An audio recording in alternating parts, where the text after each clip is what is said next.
Thank you. Hello, everyone. Welcome to the live virtual classes on transfer pricing. I am Kriti Chawla, and I shall be taking these lectures on transfer pricing for you guys. So before I actually get started, I thought I'll talk to you a little bit about me. I'll give a brief introduction, and then I'll tell you how we're going to be proceeding with these particular lectures on transfer pricing. So I am a chartered accountant. I am a company secretary, and I've also done LLM in international tax law from King's College London. It's been about close to more than actually a decade that I've been practicing transfer pricing. And I've also been associated with academia in terms of transfer pricing. So, I work in transfer pricing on client assignments, and I also take lectures for law students and for LLM students and for CA final students, obviously, and CA members also on transfer pricing. I've written a few books pertaining to transfer pricing. The one that I have right now, and also will display it for you guys. It's this one on transfer pricing that you can see. This is a very extensive book that we've written on Indian transfer pricing law, and it encompasses a lot of case laws relating to transfer pricing in India and outside India. And then I also authored my latest publication was Principles of Taxation Law. This is the one that I've written with Girish Ahuja sir and Ravi Gupta sir. And this is particularly about direct tax law. But right here, I am, and I will be starting up with lectures on transfer pricing. Before we actually get started for today, I thought I'll just tell you about a few things. Firstly, I'm absolutely fine to take questions. If you can, unmute yourself, and if you want to ask some question, I'm absolutely fine about that. Otherwise, what you can do is you can put in your questions on the chat box right here on Zoom, or what you can do is you can put your questions on the portal itself, and I have the portal readily available right here to take your questions from there. You can just type in your questions. I generally like to have a discussion format, so I'd be happy to ask you questions, and if you want to answer, you could either unmute yourself, or you can put in the answers like a one word answer or something in the chat box itself right here on Zoom, or you can put it on the BOS portal. I'm absolutely fine about that. As far as doubts are concerned, I could take doubts right then and there as we're doing a particular topic. So, you can ask doubts before I explain a particular topic, or, we can do the doubt session after the lecture itself. So after I'm done with what I'm supposed to do for today, I can take the doubts then as well. But I think it's just better if you just, put in your doubts with the topic itself, because it becomes more relevant then. I will be taking about a 10 minutes break after 1.5 hours. And so, it will be a little wise if you can just stick with your screens, for 1.5 hours. Just concentrate on what I'm teaching today. And then probably when we take that particular break, you can, just take some time to relax, and then we'll get back and continue till 9 o'clock for today. So that's really, the plan of action. Any other thing, any other concern that I should address this point in time? Else I'll just start with the session for today. Anything else? I hope I'm audible to you guys. I hope the slides are visible. Everything's fine? Okay. Okay. Great. If you can just put it on the portal, everything's fine, and I will just continue with what I have as the agenda for today's lecture. I'm audible, the slides are visible, everything's fine, and we're good to go.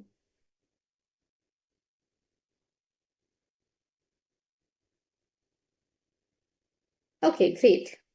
So, this is the agenda that I have for today. I will be introducing the concept of transfer pricing to you all. In terms of, the introduction, in terms of the entire chapter on transfer pricing, I've divided this into three parts as far as transfer pricing is concerned.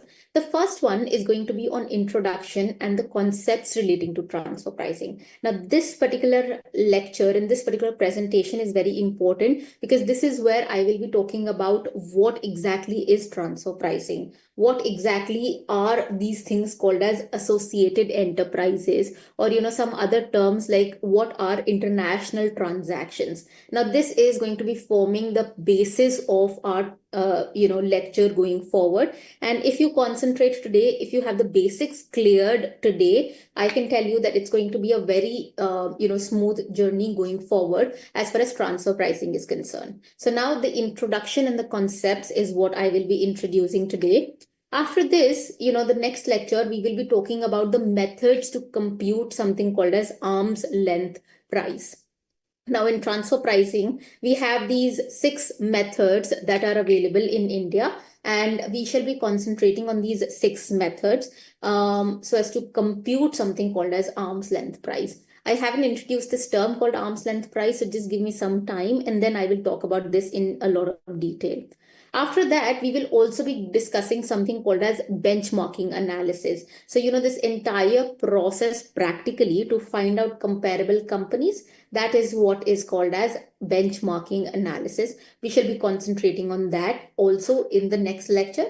And finally, I have some specific issues relating to transfer pricing. So now these will include things like, thin capitalization rules, Section 94B of the Income Tax Act, or then there will be something called as primary adjustment. There is something called as secondary adjustment that we will be discussing.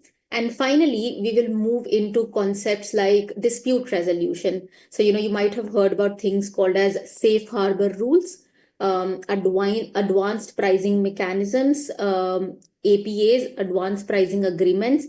So we will be discussing, safe harbor rules. Then there is dispute resolution panel. Then there is APA scheme, etc. And these are dispute resolution mechanisms which are very, very focused on transfer pricing. So that is what we will be discussing towards the later part of this entire 4 sessions that we will be dedicating to transfer pricing. So that's really the plan of action. Now, just to give you some perspective, from an examination point of view, there is a lot of focus that is there on methods, the methods to compute the arm's length price. There is a lot of focus on these specific issues in the nature of, as I mentioned, secondary adjustment, thin capitalization rules, then a lot of focus on dispute resolution. But then the thing is that you wouldn't be able to concentrate, or you wouldn't be able to understand methods and specific issues and dispute resolution if you don't know the basics so much. And this is the reason, and that is really the importance to this particular lecture today. You would be able to appreciate where transfer pricing is coming into play, what are associated entities, what are international transactions. That's really the concept that I will be focusing on today. So as far as the agenda for today is concerned, I will be starting up with what was about today. After that, I will be talking about the transfer pricing regulations that are in India today. Anyone who knows what was the year when TP regulation introduced in India? You put it on the chat box. Regulations were introduced in India. Obviously, I'll share it today, but anyone who knows it right now, guesswork is fine. What was the year when transfer pricing was introduced in India? Okay.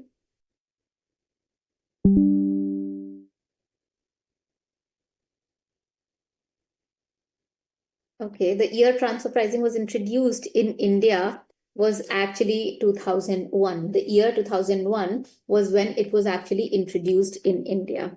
We will be talking about that. How has the journey been from the start of transfer pricing regulations in India? And then we will be focusing upon concepts like associated enterprises, and then these things called as international transactions. Now, an extension of the concept of international transaction is known as deemed international transaction, and that is going to be the last topic, for today. So these are really the topics that we will be focusing upon, today itself, and that's really the plan. Any questions before we get started? Sir, am I audible? Ashok sir, am I audible? आवाज आ रही है? And screen is also visible, right? Okay, great. Thank you. Okay, so that's really, the plan of action for today. And this is where we actually get started. The first thing first, what really is the need for transfer pricing law in India or globally? Why do we have transfer pricing law in the first place? Well, if you look at, just to give you a little perspective, there is a significant amount of global trade, and as part of global trade, global transactions, as in if there is a transaction between a parent company and a subsidiary company, etc. If you look at all the transactions globally, about 30% of the transactions are within a particular multinational group. When I say within a particular multinational group, it basically means that there are transactions, let's say, between a parent company and the subsidiary of that particular group. Now, there could be transactions between two different subsidiaries of that particular group. All these are kind of transactions that actually happen between a particular multinational group. It could be, as I mentioned, parent company and subsidiary company, head office and, subsidiary company, head office or branch company, two different subsidiaries company. About 30% of the world transaction, it is just happening within that particular multinational company. But the problem is that there is some problem in these kind of transactions. So there is some problem with these intra-group transactions. And these transactions could be anything. Let's say, the parent company is providing loan to the subsidiary company, or, one subsidiary company is providing, let's say, some accounting service to the other subsidiary company, or the other subsidiary company is providing HR services to the parent company. So any kind of transaction that is there within a particular multinational group, these are called as intra-group transactions within a particular multinational group. But there is a problem in these kind of transactions. Can anyone tell me what is the problem in these transactions in one word?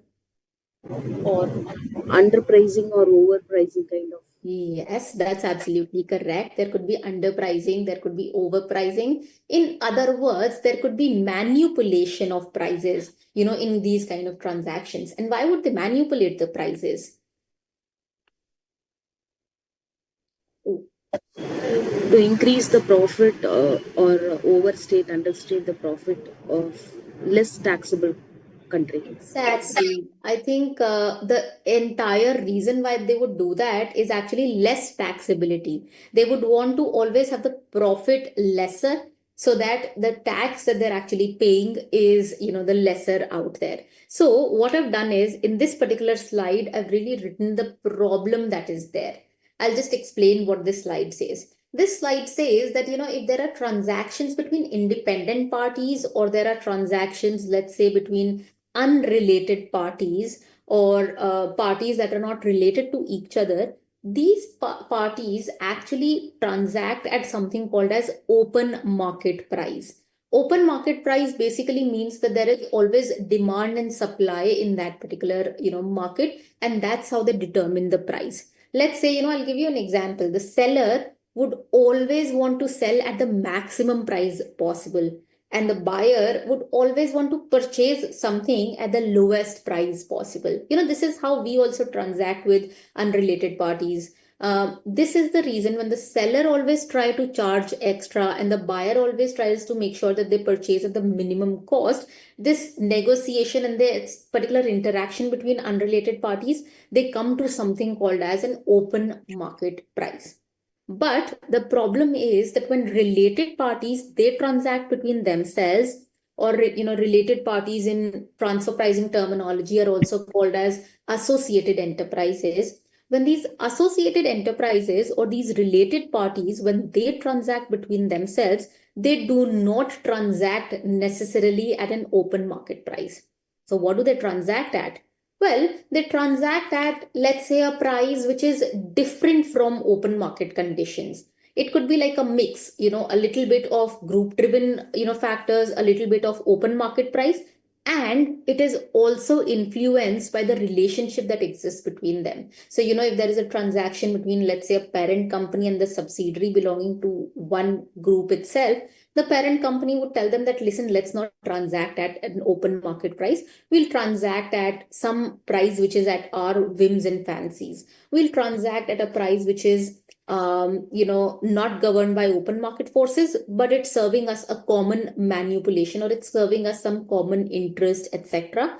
And that is manipulating the transfer price. Transfer price is the price at which two related parties they transact between themselves, and that is actually manipulated. Why is it manipulated? Well, because they want to mitigate their tax liability. They want to reduce their tax liability, or they want to pay lesser amount in taxes. And that is really the problem with any intra-group transaction. So that is not reflective of economic reality. Heard about this concept of BEPS, base erosion and profit shifting? You know how they actually shift profits from a high tax jurisdiction to a low tax jurisdiction? That is actually the problem, and that is what I'm going to discuss with the help of a case study. I'm going to talk about the problem a little more now going forward. But this really is the problem with, a related party situation. So let's look at situation one here, which is situation one is the left side on your screen. And situation one talks about independent parties out there.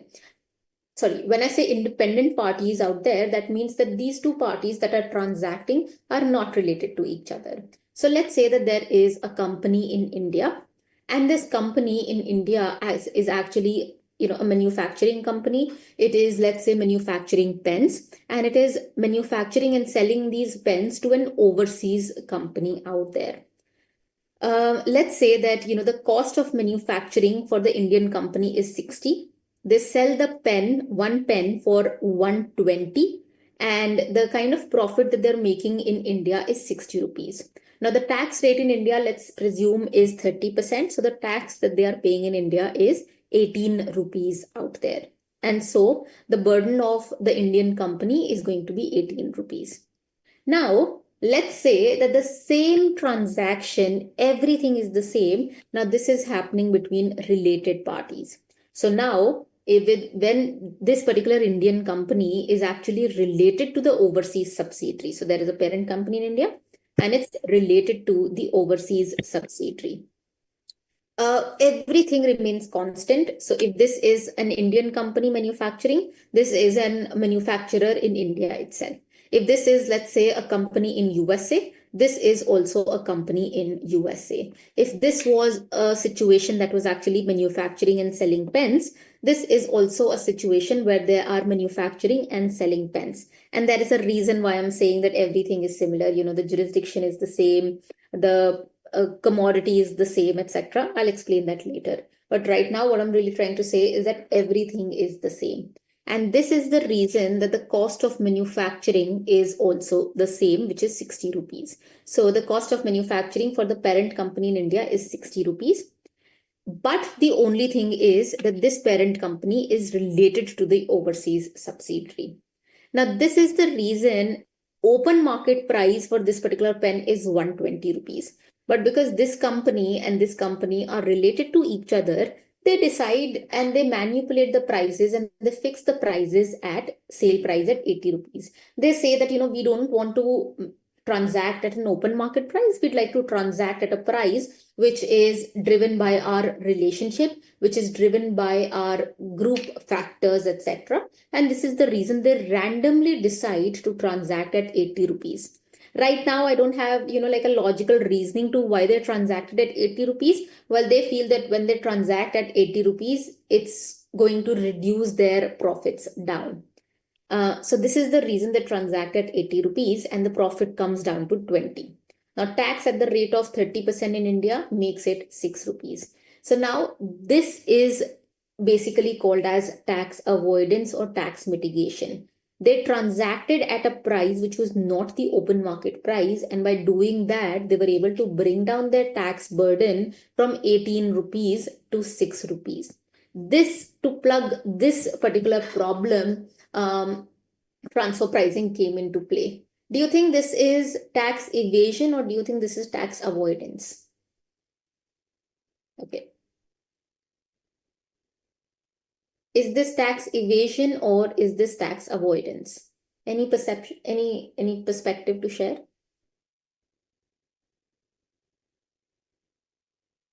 When they brought down the tax liability from 18 to 6, was this tax evasion or was it tax avoidance? Okay. We have some answers on the group. Anyone else? Well, this is a classic case of something called as tax avoidance. This is not tax evasion because there is a difference between tax evasion and tax avoidance. As far as this particular case is concerned, it is going to be called as tax avoidance. Now, when you look at the concept of tax evasion means that you're bringing down your tax liability, you're mitigating your tax liability, but you're doing it in an illegal manner. So, just as an example, there is Section 80C, and it says that if you actually save your money and you put your money in some kind of investments, the government, the tax law will actually give you a deduction of 1.5 lakh rupees. Now, if you come up with forged documents that you have put in some money in LIC or a tax saving FD, etc., while you've not, that's basically forging the documents and then bringing down your tax liability using those particular illegal documents. That is basically tax evasion. Now, as far as tax avoidance is concerned, tax avoidance also does something like mitigating the tax liability or bringing down the tax liability, but it does it in a legit manner. When I say that it does it in a legit manner, well, they're trying to bring your tax liability down by using loopholes that exist in tax law. So that is basically something called as tax avoidance. There is nothing really wrong with tax avoidance because it is mitigating tax liability in a legit manner. But there is a growing concern now in the society that it is, more like a crime against the society. So I'm going to just put it out there. When they talk about tax avoidance, they say that it is crime against the society. Why is it a crime against the society? Well, that is because these multinational companies, they were supposed to pay their fair share of taxes, but they did not do that because they explored the loopholes that existed in the tax law. So it wasn't, the intention of the law to actually provide for those particular loopholes, but it just happened how the tax laws are actually drafted. And this is a classic case of tax avoidance. There was absolutely nothing wrong in this particular situation, but still tax liability came down. And this is the reason they introduced transfer pricing law out there. I'm going to talk more about this tax evasion concept and tax avoidance concept when we go into the definition of transfer pricing. But right now, I'm just going to focus on the fact that this is tax avoidance mechanism in place.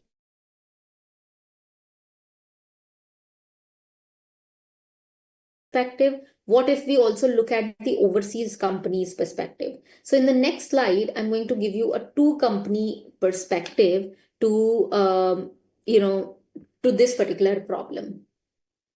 Anyone who has doubts with respect to this? Any doubt? Okay, you can just put, okay, thank you. Thank you. Okay, so this is, the problem. This is on the next slide is the problem from a two country perspective to where transfer pricing is coming into place. So let's say that this kind of supply chain looks at company F. The company F is a company which is incorporated in India. The tax rate in India is, let's say, at the rate of 30%. Now, this company F in India manufactures a particular commodity and then it sells it to company I. Company I is a company which is incorporated in Singapore. The tax rate of Singapore, let's say, is 17%. And then company I sells this particular commodity through to a third party customer. So that is how, the supply chain looks like. Company F manufactures, sells it to company I. Company I sells it to a third party customer. Now, let's look at the black font out here. These numbers which are written in black, that basically means that company F and company I are not related to each other. These are just independent companies in the market out there. So now when company F is manufacturing that commodity, the cost of manufacturing is $1,200.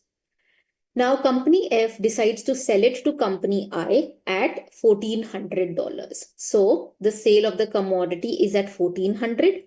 The cost was $1,200. So the profit that they make in India is $200. So this was $200 of profit. It is taxed at the rate of 30%. So the profit becomes 60 in India. So the tax in India is actually 60 right here. Now, this particular company I purchases the commodity which is manufactured by company F. So the purchase of goods is going to be $1,400 because that is the sale price for company F. It becomes the purchase price for company I. So the purchase of goods is $1,400. Now there is also a cost for company I. So let's say company I puts in a cost, like marketing cost or, retail cost or packaging cost, etc. of let's say $100. And then company I sells it to a third party customer for $1,600. So the profit that is there for company I in Singapore is $100 out here. So 1,600 less 1,400 less $100 of profit. So the profit in Singapore is $100. The tax rate in Singapore is 17%. So it's going to be $17 of tax. So now if you look at the entire transaction and if you look at the entire amount of tax which is paid by the company, by the group company in India and in Singapore, it becomes 60 in India and 17 in Singapore, which basically becomes $77 of tax that they have to pay. Any questions here? Okay, so it's $77 of tax. Now, let's presume that these two companies are related to each other. So company F and company I, they're now related to each other. If they're related to each other, we will be looking at the red font here. And now if they're related to each other, they decide that, listen, we're not going to be transacting at an open market price. Let's transact at a price which is driven by our group factors out here. It's driven by our relationship that exists because you are my parent company and then I am your wholly owned subsidiary. So they decide that instead of 1,400, let's transact at $1,300. So the sale of goods is $1,300. The cost remains the same at $1,200 in India. Can you tell me why is it that the cost does not remain changed? Why is it that the cost remains the same even when they are related parties? So these are related parties, but the cost remains the same. Yes. They would be purchasing that from the open market, which is and with the unrelated parties. Yes, that's absolutely correct. The answer is that this is a third party cost. Company F is actually getting the cost of raw materials or they're getting the raw materials from a third party. And why would a third party actually, manipulate that particular price? They will always sell at $1,200, whether company F and company I, they're related to each other or they're not related to each other. The third party will never manipulate this particular price. The price is only manipulated between company F and company I. This is the reason $1,300 is what they're transacting at, and the cost remains the same at $1,200. So finally, the profit that they make in India is $100 out there. So $100 of profit in India, taxed at the rate of 30%, that makes it 30. Now this product goes to Singapore company, so they purchase it at $1,300. they have a cost of $100 and they finally decide to sell the goods at $1,600. Now, this is the same reasoning. Why are they selling at $1,600? Why are they not manipulating this particular price? Well, that is because they're selling it to a third party customer. A third party will never purchase the good at any other price but that particular open market price. So this is the reason that this number will not change. The cost which is with third party will not change, but the intercompany transaction price, which is also called as the transfer price, that will actually change. So they decide to purchase at 1,300. The sale of goods is 1,600. The cost is 100. And finally, the profit in Singapore becomes $200 out here. So $200 of profit, the tax is at the rate of 17%. So that means the tax becomes 34. And now in a related party scenario, if you look at the amount of tax that they have paid as a group becomes 30 in India and 34 in Singapore, which is 64 out here. Now, do you see how they were able to bring in a savings in terms of group tax when they actually transacted at not an open market price, but a price that exists between them, like a relationship between them? Well, they were able to have a group tax savings of $13. And this was only possible when they transacted at a price which was incorrect, which was unjustified, which was basically called as mispricing. And that is really the problem with when transfer pricing came into play. How they were able to bring down the tax liability for the entire group by transacting at some other price other than the open market price. Okay, so I have a question here to be a little bit in both the languages. Okay, I will try to do that. Is everyone okay with Hindi out here? A little bit of Hindi? Yes, ma'am. Okay, I'm gonna just ask everyone, is everyone comfortable with Hindi? Please, if you can just put it on the chat box. So, oh, um, okay, I will still, try if I can just, modulate accordingly. But now coming back, I will be a little slow if, do you think the pace is very fast right now? So I can, adjust accordingly. I can be a little slow if you want. Sorry, I'm taking a lot of feedbacks right now because I think this is the time I want to go ahead at that particular speed, going forward. Is the speed fine for you all? Or should I be a little slow?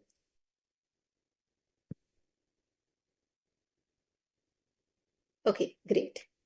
So this is really the problem of something called as tax avoidance. Why? Because if you see, one, they were able to bring down their tax liability. Initially, it was 77, but now because they became related parties, it became 64. And this is also the concept of profit shifting. You must have heard about this concept of profit shifting from high tax jurisdiction to low tax jurisdiction. How do they shift that particular profit? Well, if you see in this particular example, they were able to shift profits. How? Because initially in high tax jurisdiction of India, they were having profit of $200.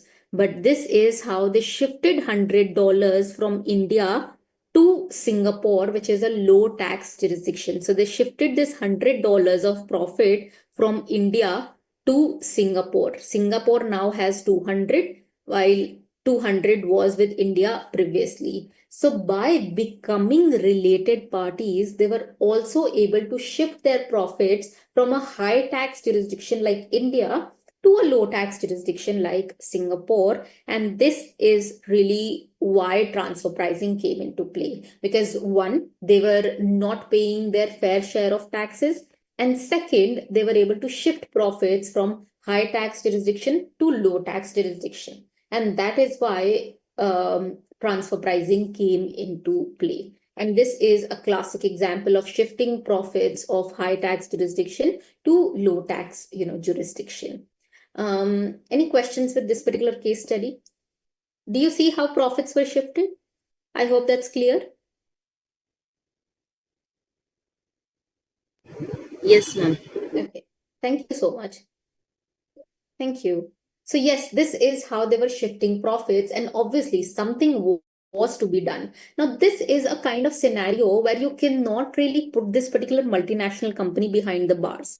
And this is because this is not tax evasion. If this was tax evasion strategy, there are penalties under the Income Tax Act. There is so much under the Income Tax Act that they would have been penalized, they could have been imprisonment out there. But because this is tax avoidance, you cannot do much about it.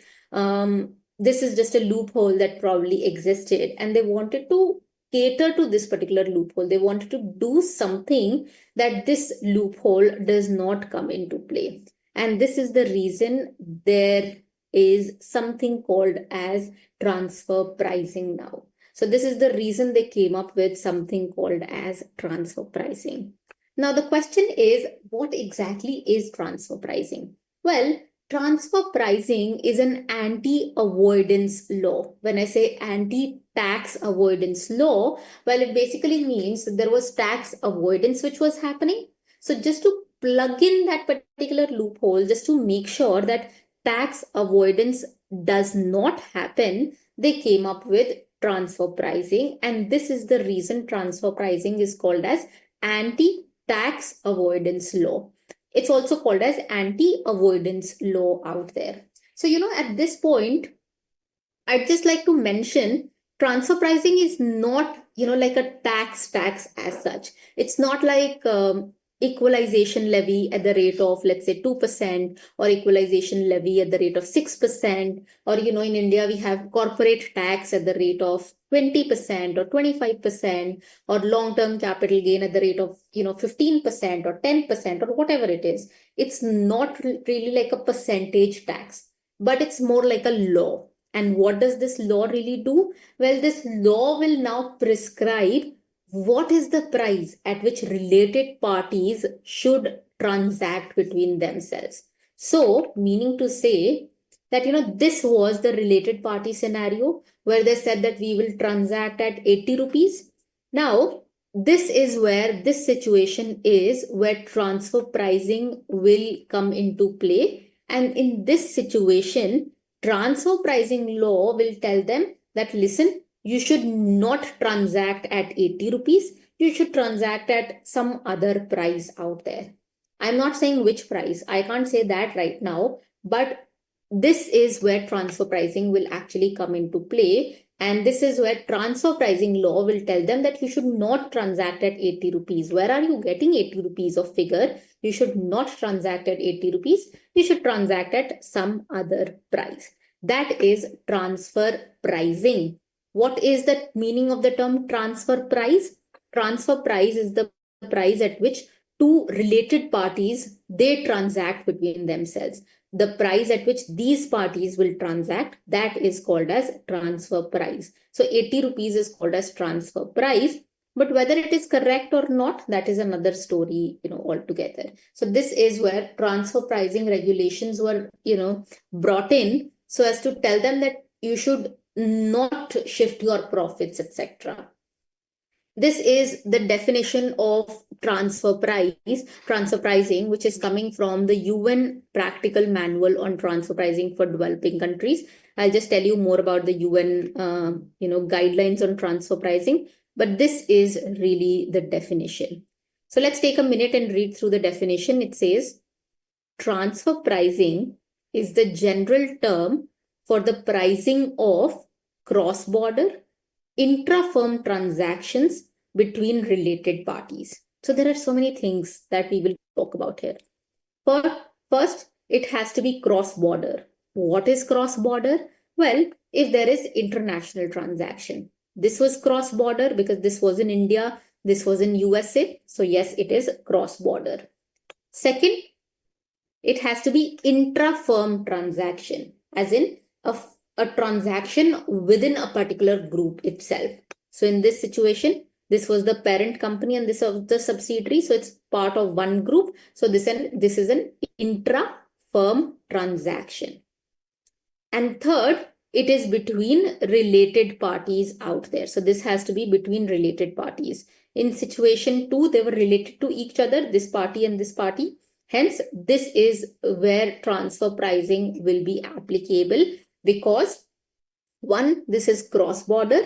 Second, this is intra-firm.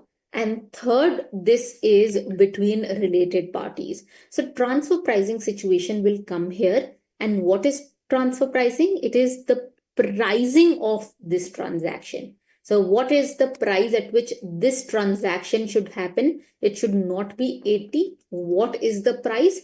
That is the law which is prescribed by transfer pricing. This is a similar, definition which is provided here. Just take a minute and read through it. It's the same thing that is provided here.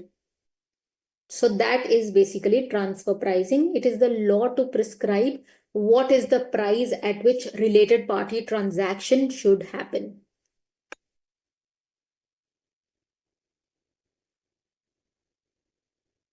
Okay. Any questions here?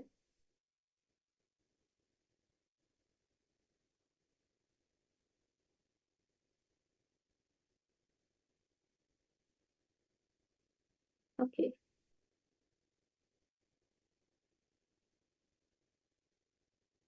Okay, great. Thank you so much. Now, the point is, what is the price at which they will transact with each other? That is driven by transfer pricing. So going forward, this entire exercise that we will be discussing in today's lecture and the next lecture will be to determine what is the price at which this related party transaction should happen. Should it happen at 120? Because, independent parties are also transacting at 120. Should it happen at, let's say, 150? Should it happen at 110? What is the price at which this related party situation should be transacting at? That is all that we will be finding. And for that, we have 6 methods in India to find out this particular price. That is what we will be discussing going forward. But then the question is, where are we referring to for transfer pricing? Now, a lot of things that I'm, concentrating on today are not provided in the ICAI manual specifically. For example, this particular slide is not provided in the ICAI manual, but then at all times you will be seeing ICAI manual talking about and referring to OECD transfer pricing guidelines. In the CA guidelines, in the CA manual, you will always read about OECD transfer pricing guidelines, UN transfer pricing guidelines. So what are these? Well, these are transfer pricing guidelines and transfer pricing manuals. There is OECD. Anyone who knows the full form of OECD? Okay, what is the full form of OECD?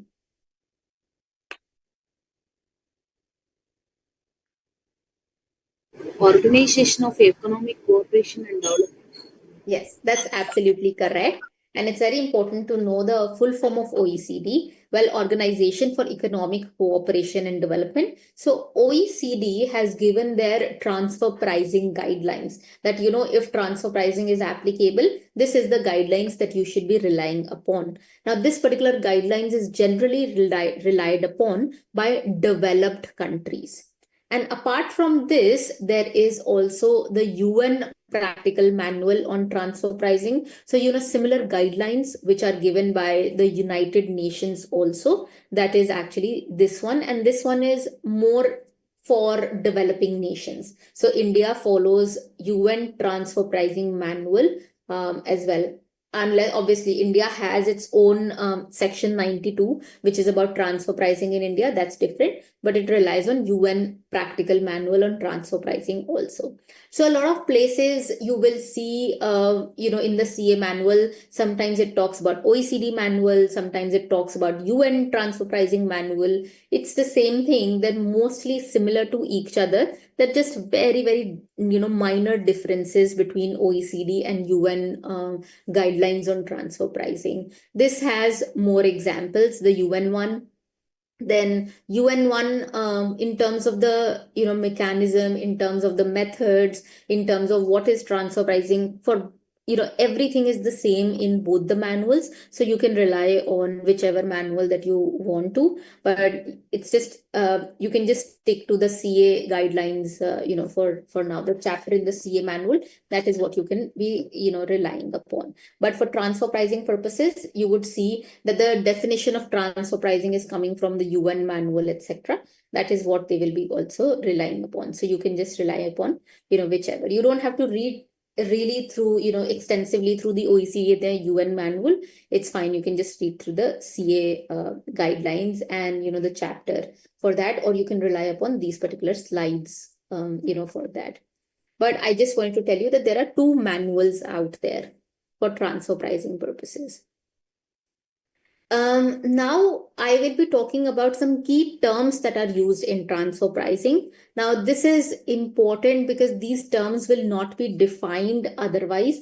You would not see these terms in books really, but these particular terms are used so frequently in transfer pricing that you should really know about them. And going forward, I will be talking about these particular terms. I will be using these terms very, very often. So you should know what these are. The first term that we will be relying upon is something called as a controlled transaction. Now, what is a controlled transaction?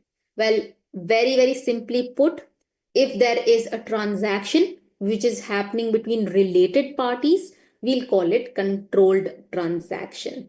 It's just like a terminology that we use in transfer pricing. This is just a term that we use in transfer pricing. It's called as controlled transaction.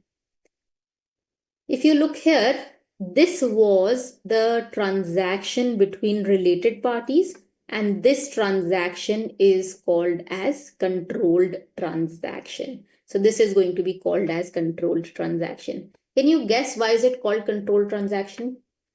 कोई guess कर सकता है ये controlled transaction क्यों है? Related party price influence कर सकता है.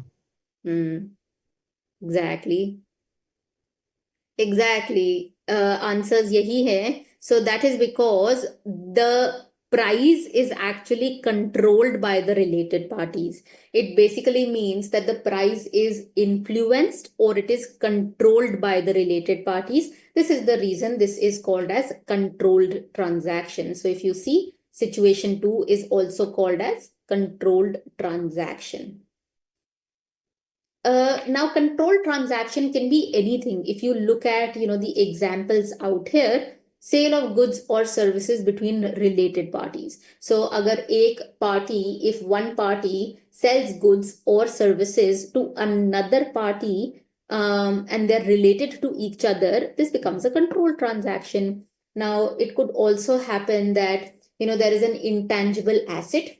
Let's say, कोई एक patent है, there is a patent out here, and this patent is transferred from one company to another company between a related party. This can be a controlled transaction. Or parent company gives loan to a subsidiary company. That is a controlled transaction. So what I'm really trying to say is that if transactions, they happen between related parties, they will be called as controlled transaction.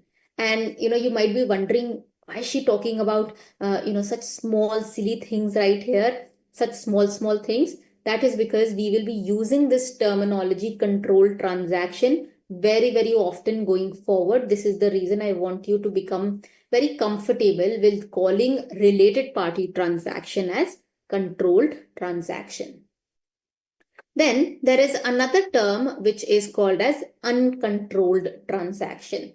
Uncontrolled transaction, I'm sure you can guess. It basically means that whenever there is a transaction between two independent parties, this is called as uncontrolled transaction.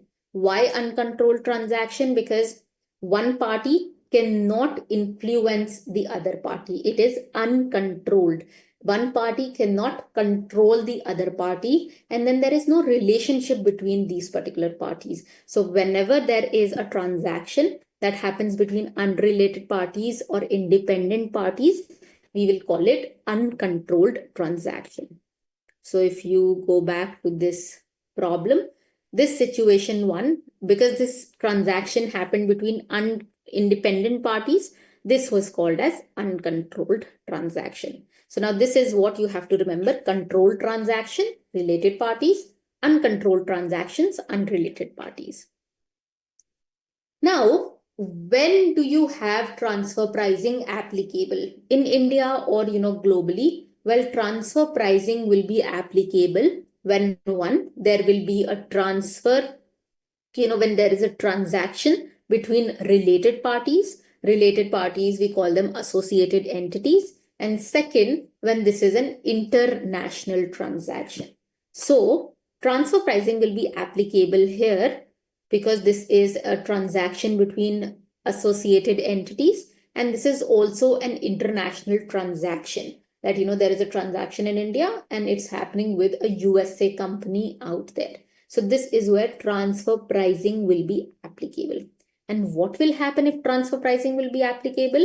Well, transfer pricing laws says that this kind of transaction should happen at something called as arm's length price. This transaction should not have happened at 80 rupees. 80 rupees गलत था इस transaction के लिए. This transaction should happen at arm's length price. Now, this entire exercise in transfer pricing will be to identify what is arm's length price. Is arm's length price 80? Is it 120? Is it 150? Is it 110? What is it? But what transfer pricing really says is that if there is this kind of transaction between related parties, it should happen at arm's length price. So that is what we have to now find out. What is arm's length price? Now, do you know that there is something also called as domestic transfer pricing? Because right now we've just heard that transfer pricing is an international tax concept. Whenever there is an international transaction, transfer pricing comes into play. Do you think we have domestic transfer pricing? Anyone who's heard about this? Ma'am domestic transfer pricing costing में use करते हैं. Costing में use करते हैं. Yes, that's correct. और कहीं पे पढ़ा है, ऑफिस में कहीं देखा है domestic transfer pricing?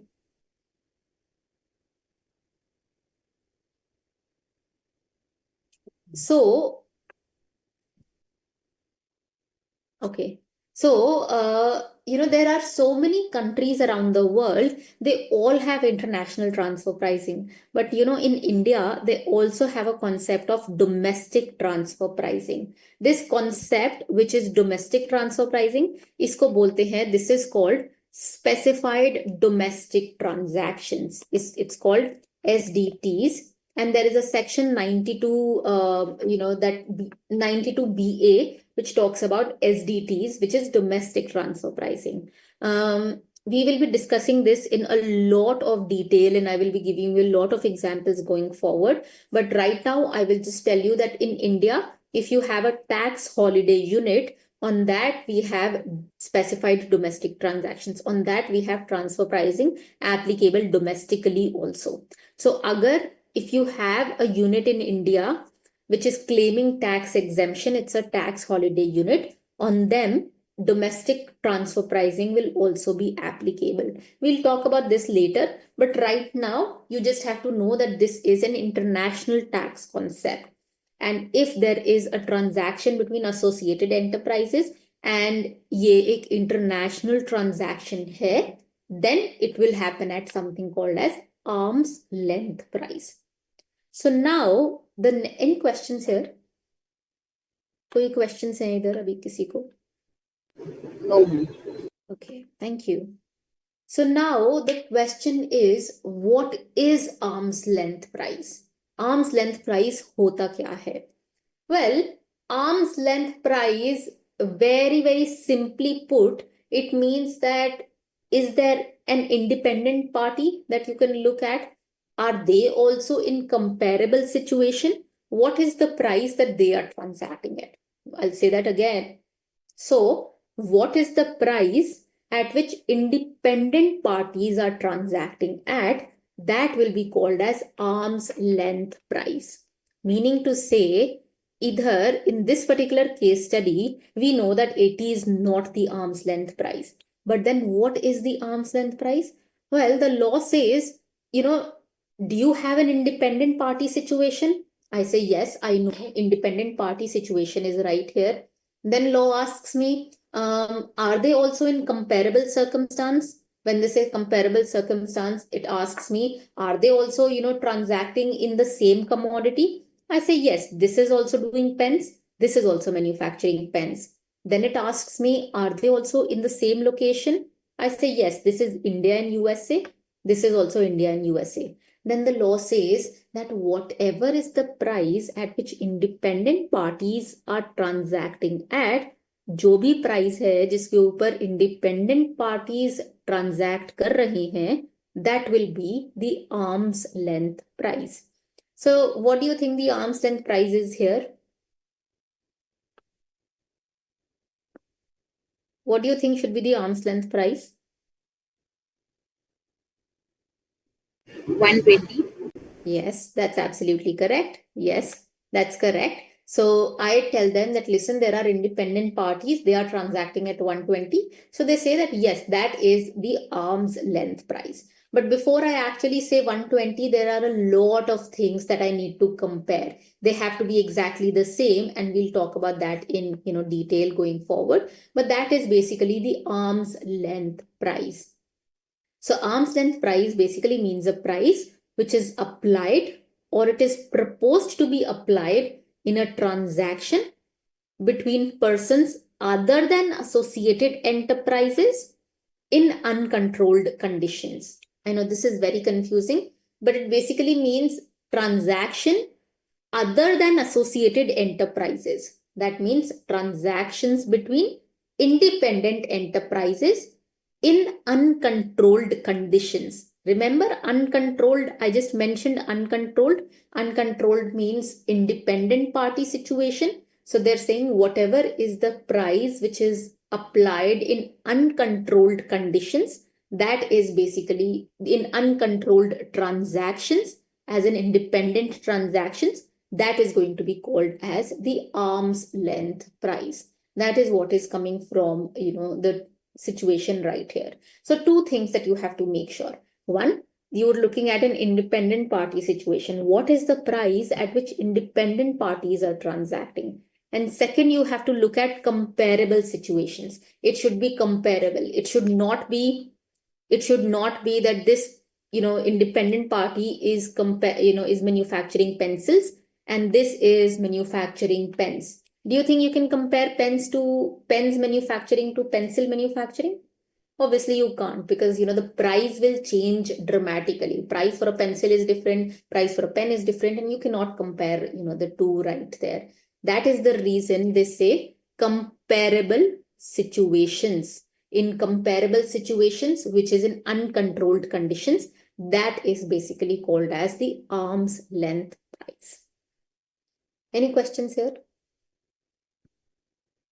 You might be wondering, she's talking about pens and pencils and all these things, but this is what the OECD also says. So I will be talking about that in a lot of detail going forward, the comparability factors. But any questions here?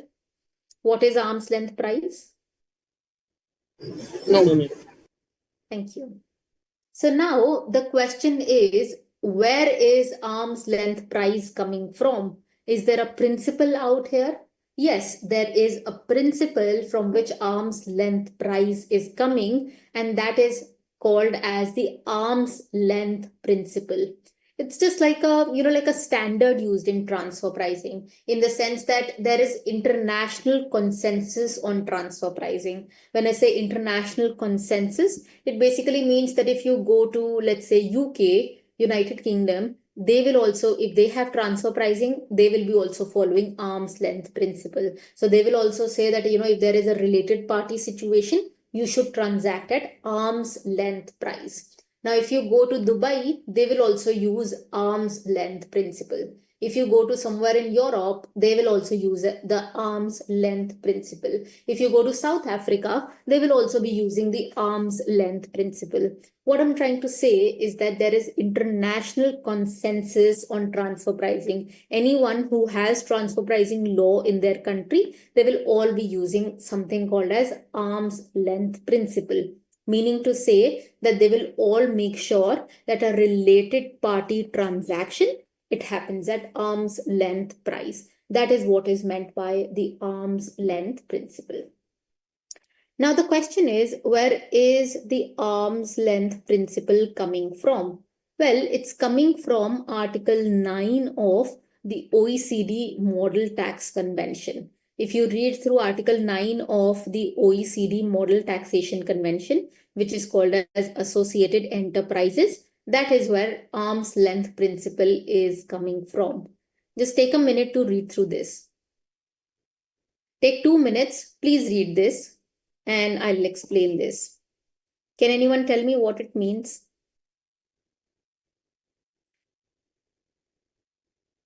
This is very confusing. This was me. Okay, what does this mean?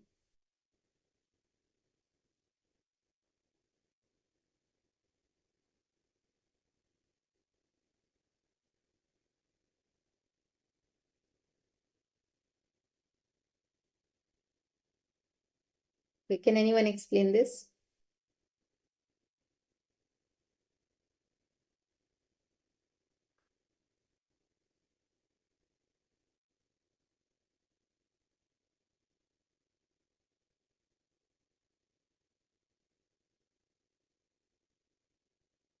Can anyone give it a try?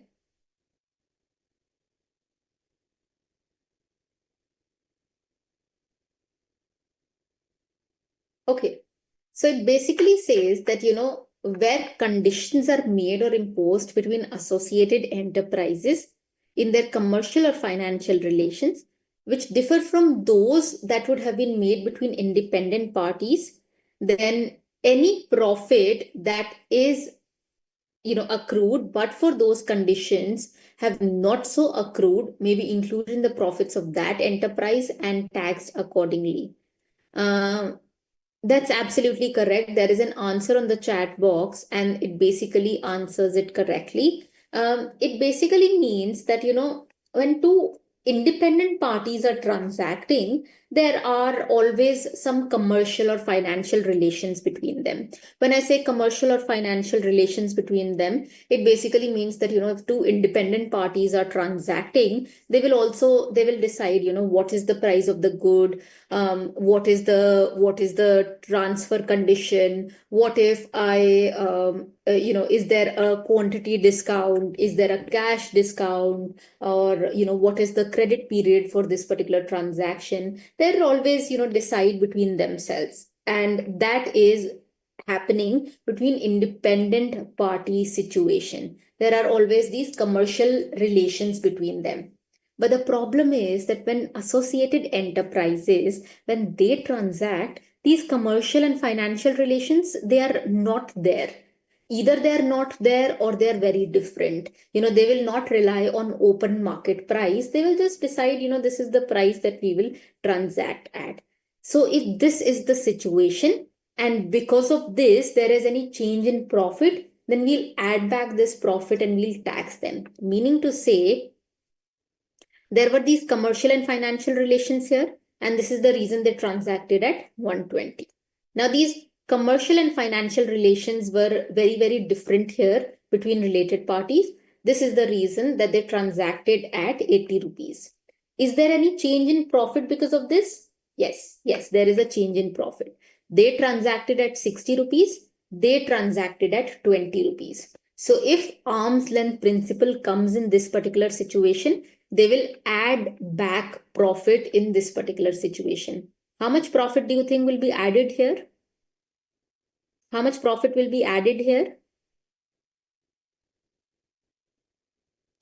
40 rupees. Yes, that's absolutely correct. 40 rupees of profit will be added here, and then the tax authorities will actually tax them. So now they will tax them at 60 rupees out there. So that is what is meant by Article 9 out here. It says that any profit which should have happened there, but it is not happening because, relations are very different in this situation. So there should be 60 rupees, but it is not 60 rupees, it is 20 rupees because, relations are very different, then we'll add back 40 rupees and then we will tax them accordingly. So what do you think this 40 rupees is called? Is there like a terminology to 40 rupees? What is the 40 rupees called?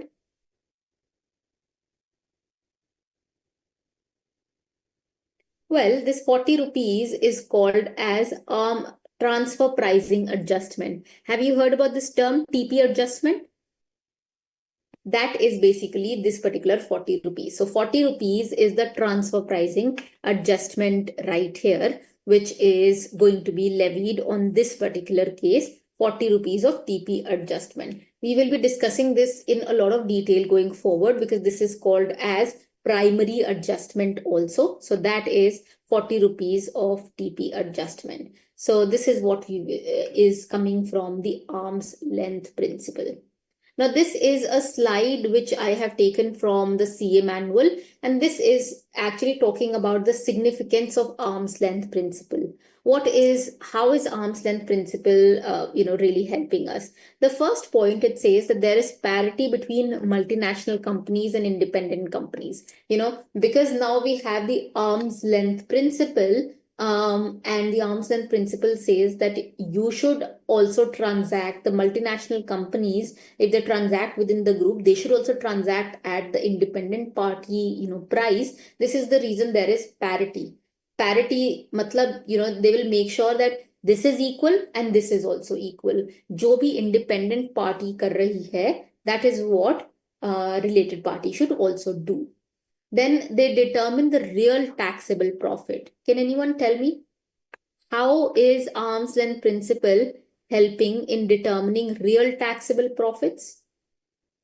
Real taxable profits कैसे हुआ determine with arm's length party situation?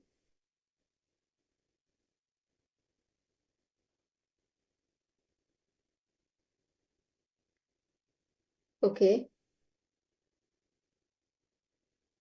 How is it determining real taxable profits?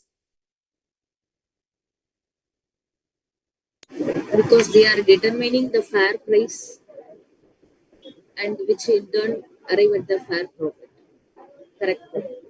Yes, yes, absolutely. Because now they are transacting at something called as the arm's length price, which is why there will not be any mispricing, and this is the reason this will determine the real taxable profit, the real profit. That's absolutely correct because there is also a TP adjustment that will be levied, so this will determine the real taxable profit. Then the third point is that there is reduction of artificial price distortion in the sense that, if arm's length price is not followed, the multinational company will just sell at a price which is, depending on their situation. So, in this particular situation, they will just transact at, let's say, 1300. Why 1300? Because they want to shift profits from this high tax jurisdiction to a low tax jurisdiction. This is the reason they're transacting at 1300 rupees. So if there is no arm's length principle, the multinational companies, they will just follow, whatever price that they want, and they will try to pay lesser profit amount in a high tax jurisdiction. And this is the reason there will be price distortion of goods and services in the international market. This is the reason there is artificial reduction of that particular price distortion. And finally, there is accurate measurement of economic contribution. This particular ALP, it will provide accurate measurement that of the fair market value. If there is a transaction between related parties, that will always happen at the fair market value. So whatever they are contributing to, they will pay taxes in that particular jurisdiction. That is because of the arm's length principle. Because the arm's length principle will tell them that, listen, no matter whatever are the circumstances, you have to transact at the fair market value or the open market price, and that is all achieved by using the arm's length principle. So any questions here? I would just advise you that you should read all these points. This is just a summary. All these points are given in the CA chapter, in the CA manual chapter. You should you should just read through that. But if you've understood everything till now, it's going to become very, very easy when you read through, that. Any questions?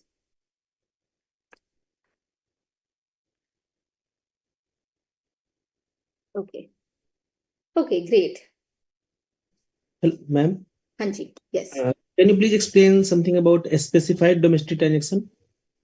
Specified domestic transaction will be discussed in detail in the third lecture. But right now, if you want to know a little bit of specified domestic transaction more, one, it is applicable on, units in India that are claiming tax exemption, ATIA tax exemptions, etc. ATIA is just an example. ऐसे बहुत सारे units हैं जो exemptions ले रहे हैं section 80 की, उनके ऊपर एप्लीकेबल होता है. Are those transactions also attract a TP provision? Yes, they attract TP provisions and there is a threshold of 20 crores there. But जब हम थर्ड लेक्चर में स्पेसिफाइड डोमेस्टिक ट्रांजैक्शंस काफी डिटेल में पढ़ेंगे. And then I will also give you a lot of examples on what is specified domestic transaction. We'll do a lot of numbers. We'll do a lot of, examples. I will tell you more about it. I will give you all the sections on which specified domestic transaction is applicable. So we'll talk about that in a lot of detail then. But abhi, we will be concentrating on international transactions. Okay. Thank you. Okay. The next topic that I have in transfer pricing is called as comparability factors. Now, this comparability factors are, we'll do this very quickly. We'll not put so much, this is just provided in a very short, in this, the CA manual. I will just tell you about the page number also in a while. But the point is, what are comparability factors? Well, comparability factors basically means that, out here, I told you that 80 is not the arm's length price, 120 is the arm's length price. Now, OECD manual basically says that how can you take 120 as the arm's length price? I say that because this is an independent party situation and it is actually comparable. So the OECD manual, it asks me, why do you think that they are actually comparable? So I tell them that, there are 5 factors on the basis of which I say that these two transactions can be comparable. Those are called as comparability factors. Basically, what are the factors based on which you can say that this situation and this situation is comparable to each other? Then only, because if it is comparable, then only you can take the 120 as the arm's length price. So what are those comparability factors that are given by the OECD? So these are the 5 comparability factors. It basically means that, there are these independent parties, but, if you actually look at this, if you look at this particular situation, this independent party is transacting at 120. Do you think there is also an independent party which is transacting at, let's say, 119? There could also be an independent party which is transacting at, let's say, 122. So there could be also another independent party which is transacting at 121. It could be anything. But why are you taking 120 as the arm's length price? That is where I tell them that because this is very, very comparable. So they ask me, are there any measures or are there any factors by which you say that these are very, very comparable? I said that yes, because there are these 5 comparability factors. If these 5 factors match, then only I can take 120 as the arm's length price. So what are these 5 comparability factors? Well, these are contractual terms, functional analysis, characteristics of property or services, economic circumstances, and business strategies. You will have to remember this. You will have to learn these 5 comparability factors. And sometimes this is also an important question to determine what are the 5 comparability factors in transfer pricing. So, but you've understood the concept. What are comparability factors? Anyone who's not understood the concept? What are 5 comparability factors? On the portal. Explain कर दीजिए। Okay. So 5 comparability factors क्या होते हैं? 5 comparability factors क्या होते हैं? जैसे आप एक ट्रांजैक्शन को दूसरी ट्रांजैक्शन के साथ कैसे कंपेयर कर सकते हो? There's another chat on the group for analysis meaning. I will be explaining the comparability factors. One comparability factors I will be explaining in detail here. So first, second, third, fourth, fifth, I will be explaining this in a lot of detail. So just give me some time. But comparability factors होता क्या है? Well, transaction मैंने बोला कि 120 rupees is the arm's length price because independent parties 120 rupees के ऊपर transact कर रहे हैं. But arm's length price, independent parties could have transacted at another price also. They could have transacted at 121. They could have transacted at 122 also. They could have transacted at 118 also. Why am I not taking those particular prices as the arm's length price? Why am I taking only 120 as the arm's length price? That is because there are these 5 comparability factors and they should match if I want to take 120 as the arm's length price.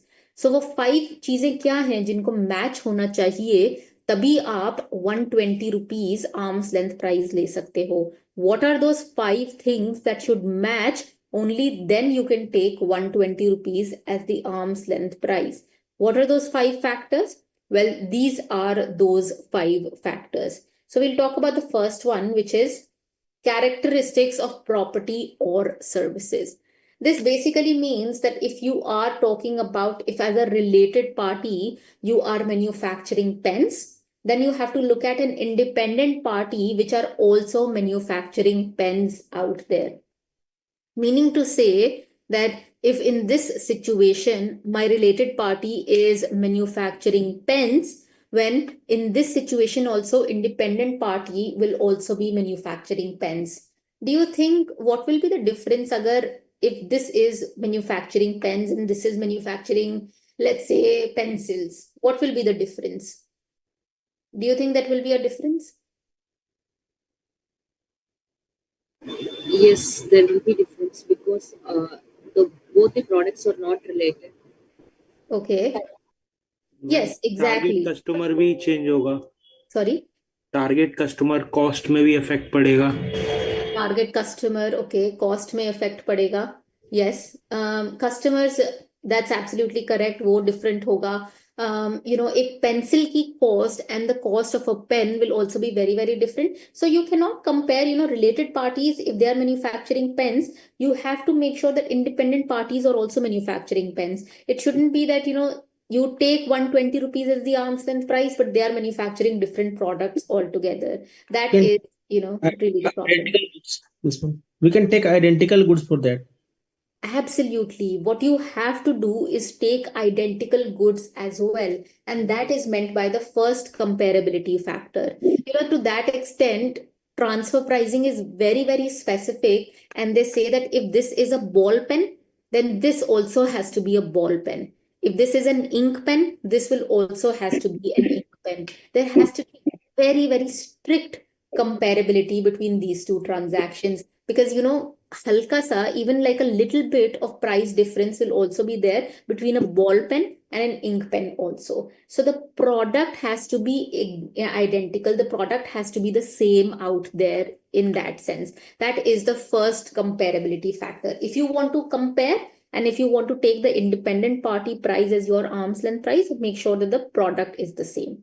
Second, the services also have to be the same. Let's say that these two transactions, maybe this was for providing information technology service. The parent company in India is providing IT service to this particular subsidiary. Well, then you have to make sure that this independent party is also providing IT service. It shouldn't be that, this company is providing IT service and you're comparing IT service to independent party, which is providing accounting service. You cannot compare IT service to accounting service because the price for accounting service will be very different. The price for IT service will be very different. So you have to make sure You have to find out independent parties in the market that are also providing IT services out there. So that is the first, um, you know, um, first comparability factor. They also say that, if you're talking about intangible assets, let's say that, if there are intangible assets like royalty. So if this is actually selling royalty, if this is also selling, let's say, a patent, then this should also be selling a patent out there. So that is what is meant by characteristics of property or services. Any questions here? Okay. The second is very, very important, and the second is what we will be talking about a lot going forward, is something called as FAR analysis. It is also called as functional analysis. What is FAR analysis? It basically means functions, assets, and risk analysis. FAR as in functions, assets, and risk. So what is basically FAR analysis? It basically means to say that if, what is the Indian entity performing as function? Well, it's basically manufacturing commodities. Well, then you will have to make sure that this independent enterprise is also a manufacturing company. So, the functions have to be the same in that particular sense. If this is providing manufacturing function, this should also providing manufacturing function. You cannot compare a related party, which is, let's say, manufacturing pens. You cannot compare it with an independent party, which is distributing pens, because distribution function and manufacturing function is very, very, different out there. So that is what is meant by FAR analysis, that the functions should be the same in that particular sense. You cannot compare a manufacturing company to a distribution company. Let's say that this is manufacturing pens and selling it to the overseas subsidiary. You cannot compare it with an independent party, which is, having a retail company and then it is selling it to end customer out there.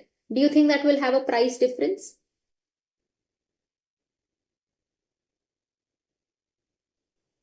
Yes, ma'am. Yes, obviously. I think price difference hoga, because you cannot compare a manufacturing company to a distribution company out there, because there will be a lot of price difference. There will also be a lot of margin difference. So the second comparability factor says that the functions has to be the same. It also says that the asset and the risk has to be the same as well. Do you think if this is a related party and this has an asset of, let's say, 100 crores, do you think you can compare it to this independent party which has an asset of 1 crore? Do you think you can compare the two companies? No, ma'am. No, exactly. So that is because the asset has to be, the same as well. So if this is this related party has an asset base of 100 crores, this should also have an asset base of, let's say, something around that particular thing, and if not exact that ways. So that is the second comparability factor, which is functions, assets, and risk analysis. The third comparability factor is contractual terms. Contractual terms basically means that, if there is an associated entity and they obviously draft their own contracts that, this is what, independent entities, if you have independent entities, they will obviously draft their own contracts that, this is what you have to do, this is what the seller has to do, this is what the buyer has to do, etc. Now they're trying to say that if you are an associated entity, you should have same kind of contracts out there.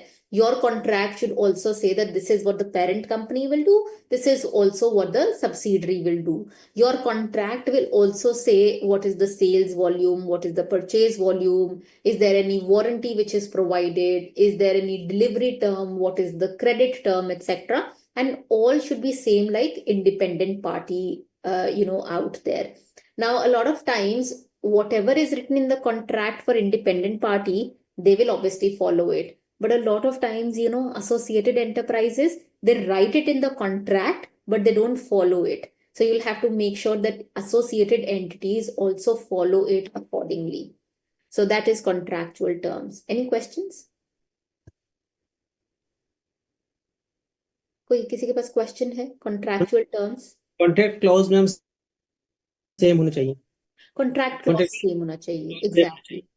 चाहिए. But contractual clause in the sense that if independent party has a credit period of, let's say, 6 months, and if there is a related party, they give a credit period of 9 months. Do you think there will be a difference in the price? ये ma'am मैं भी exactly तो तभी contractual terms बिल्कुल same होने चाहिए. If independent parties are providing a credit period of 6 months, related parties should also provide a credit period of 6 months itself. If it is different, then you cannot compare it that ways. Sorry, any questions here? Ma'am, why would asset base will have an impact? Oh, I'm just coming to that. I will talk about the assets base again in this particular concept of business strategy. Just give me 1 minute. I will Yeah. just. Now, the fourth is economic circumstances. Economic circumstances basically means that the geographical location should be the same. If you're talking about this as an India-USA transaction, then this should also be an India-USA transaction. This should not be an India-UK transaction because, the price range and, everything, the economic circumstances will be very different in the UK. So if this subsidiary is transacting in USA, this should also be transact in USA. You cannot compare a different geographical location because, government contracts are different, government regulations are different, taxes are different, etc. So you have to make sure that the geographical location is the same. Second thing that you have to make sure is that the area is also the same, so that if let's say this is a place in India, then you have to make sure that this is also like a place in India itself. Because, sometimes a lot of people move to a particular area in India because the raw material cost is very less. So you have to make sure that this area is also the same so that the raw material cost is the same. Also another very important reason, they say that the date and the time of transaction should also be the same. In that particular sense, let's say, I'll give you an example. Let's say there is a pharmaceutical company, like a company which is manufacturing medicine. Now, this was a related party transaction, and this happened, let's say, in the year 2018. And can you compare it to a transaction for manufacturing medicines for year, let's say, 2020? Can you compare a 2018 transaction to a 2020 transaction?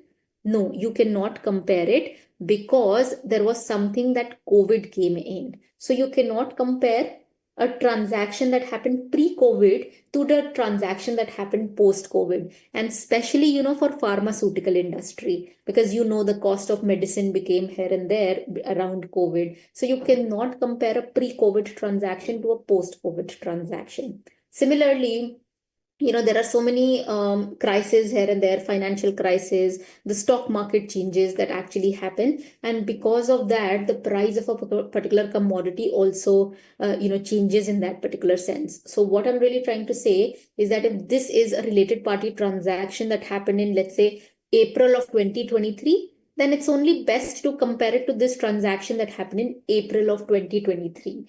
Don't go in April of 2021 and then try to compare it because it's not the best comparison that ways. Any questions here? Do you think it can be compared?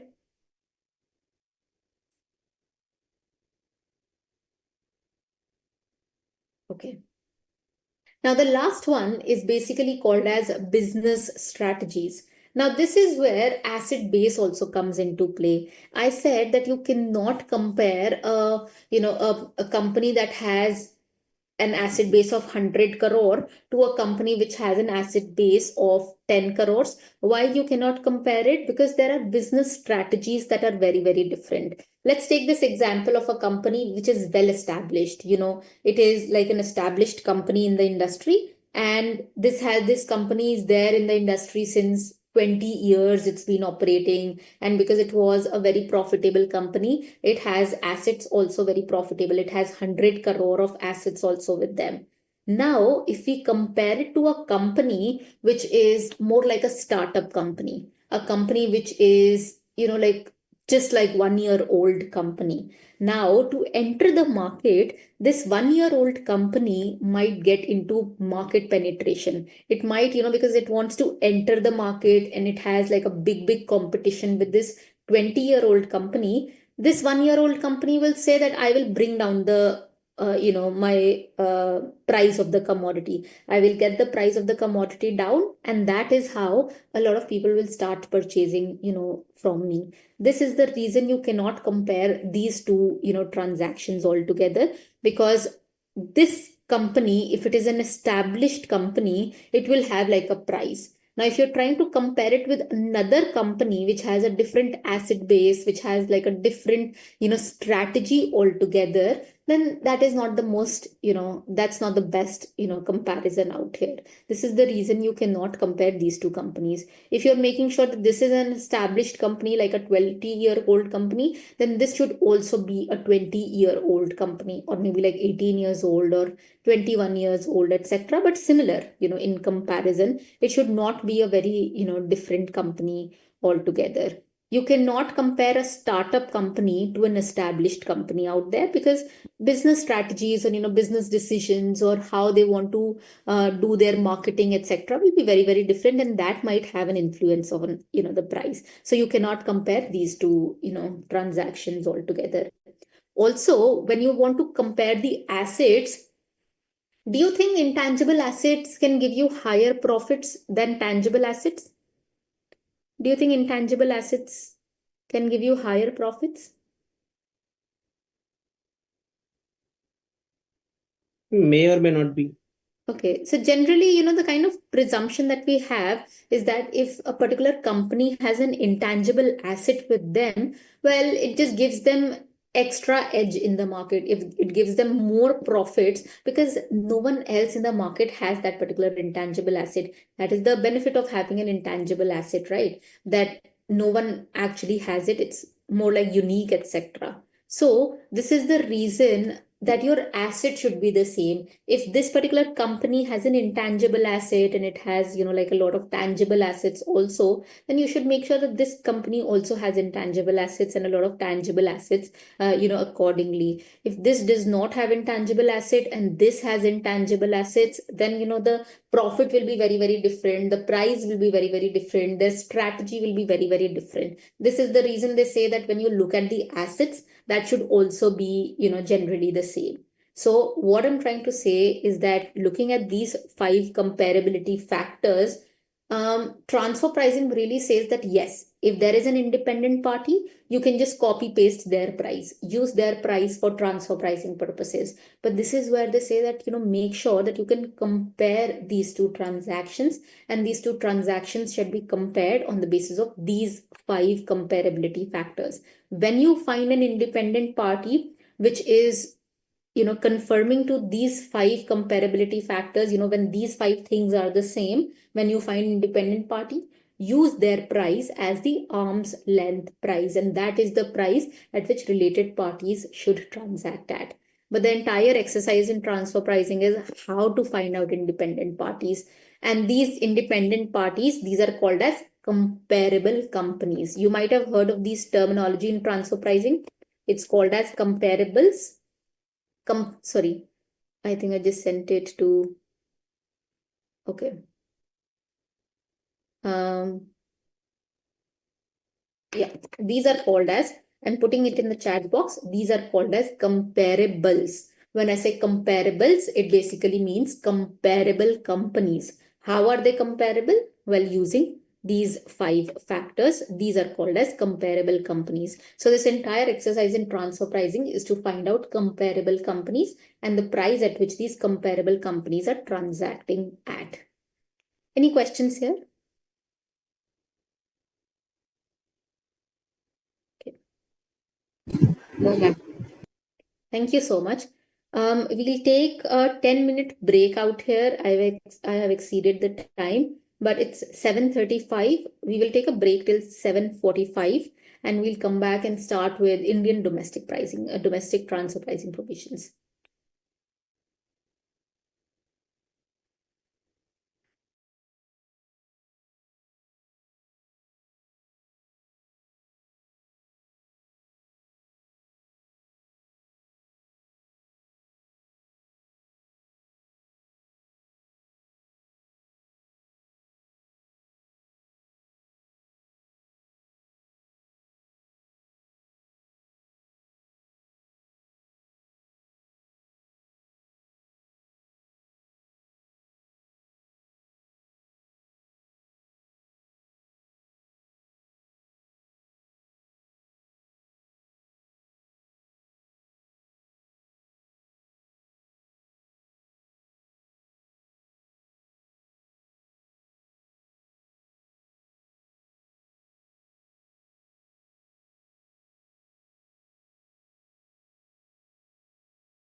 Okay.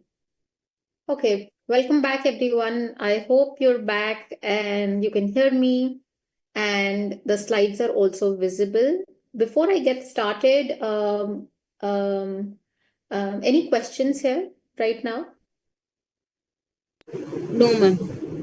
Thank you.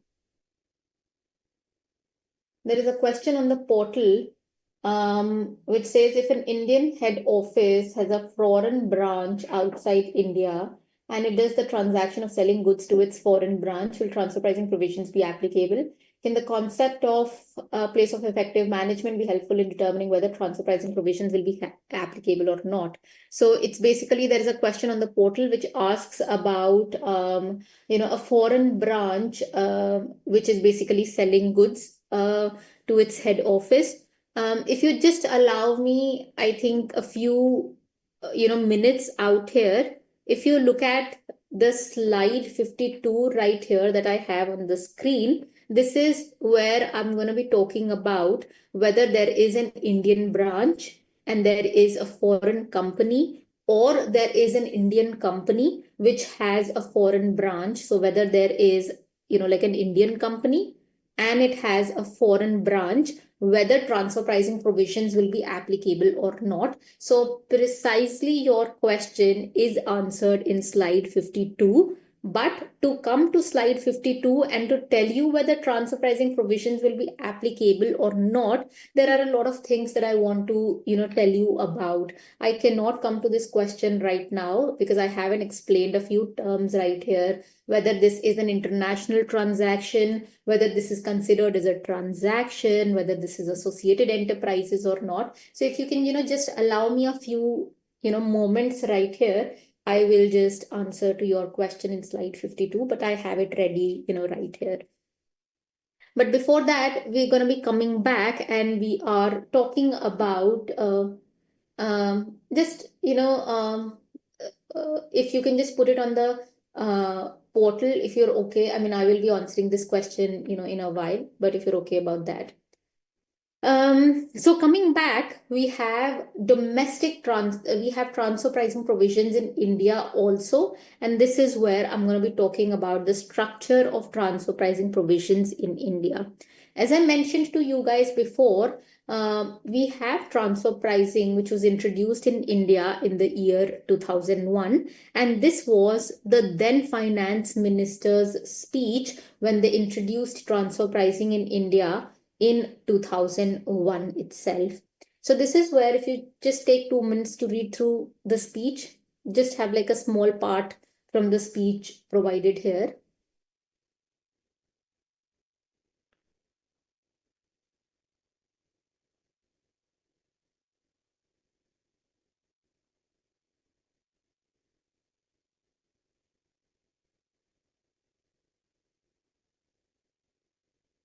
Okay.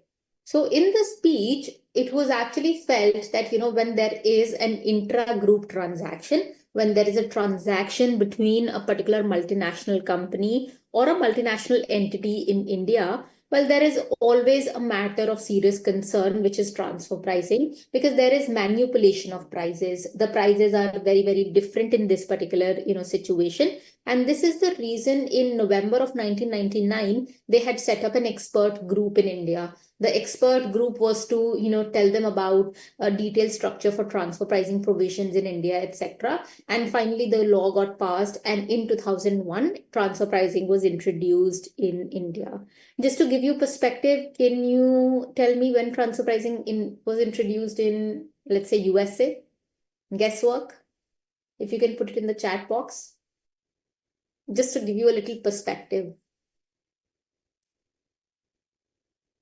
Okay. Transfer pricing introduced in USA before 1999, that's correct. Well, it was introduced in USA in 1968, to be precise. It was in the 1960s that transfer pricing was introduced in USA. In India, it was introduced in 2001. Do you think there are nations around the world that do not have transfer pricing? This is not in the CA manual. This is not in the CA chapter, but just giving you an example. Do you think there is any jurisdiction around the world, any country in the world with no transfer pricing? Can you name a country?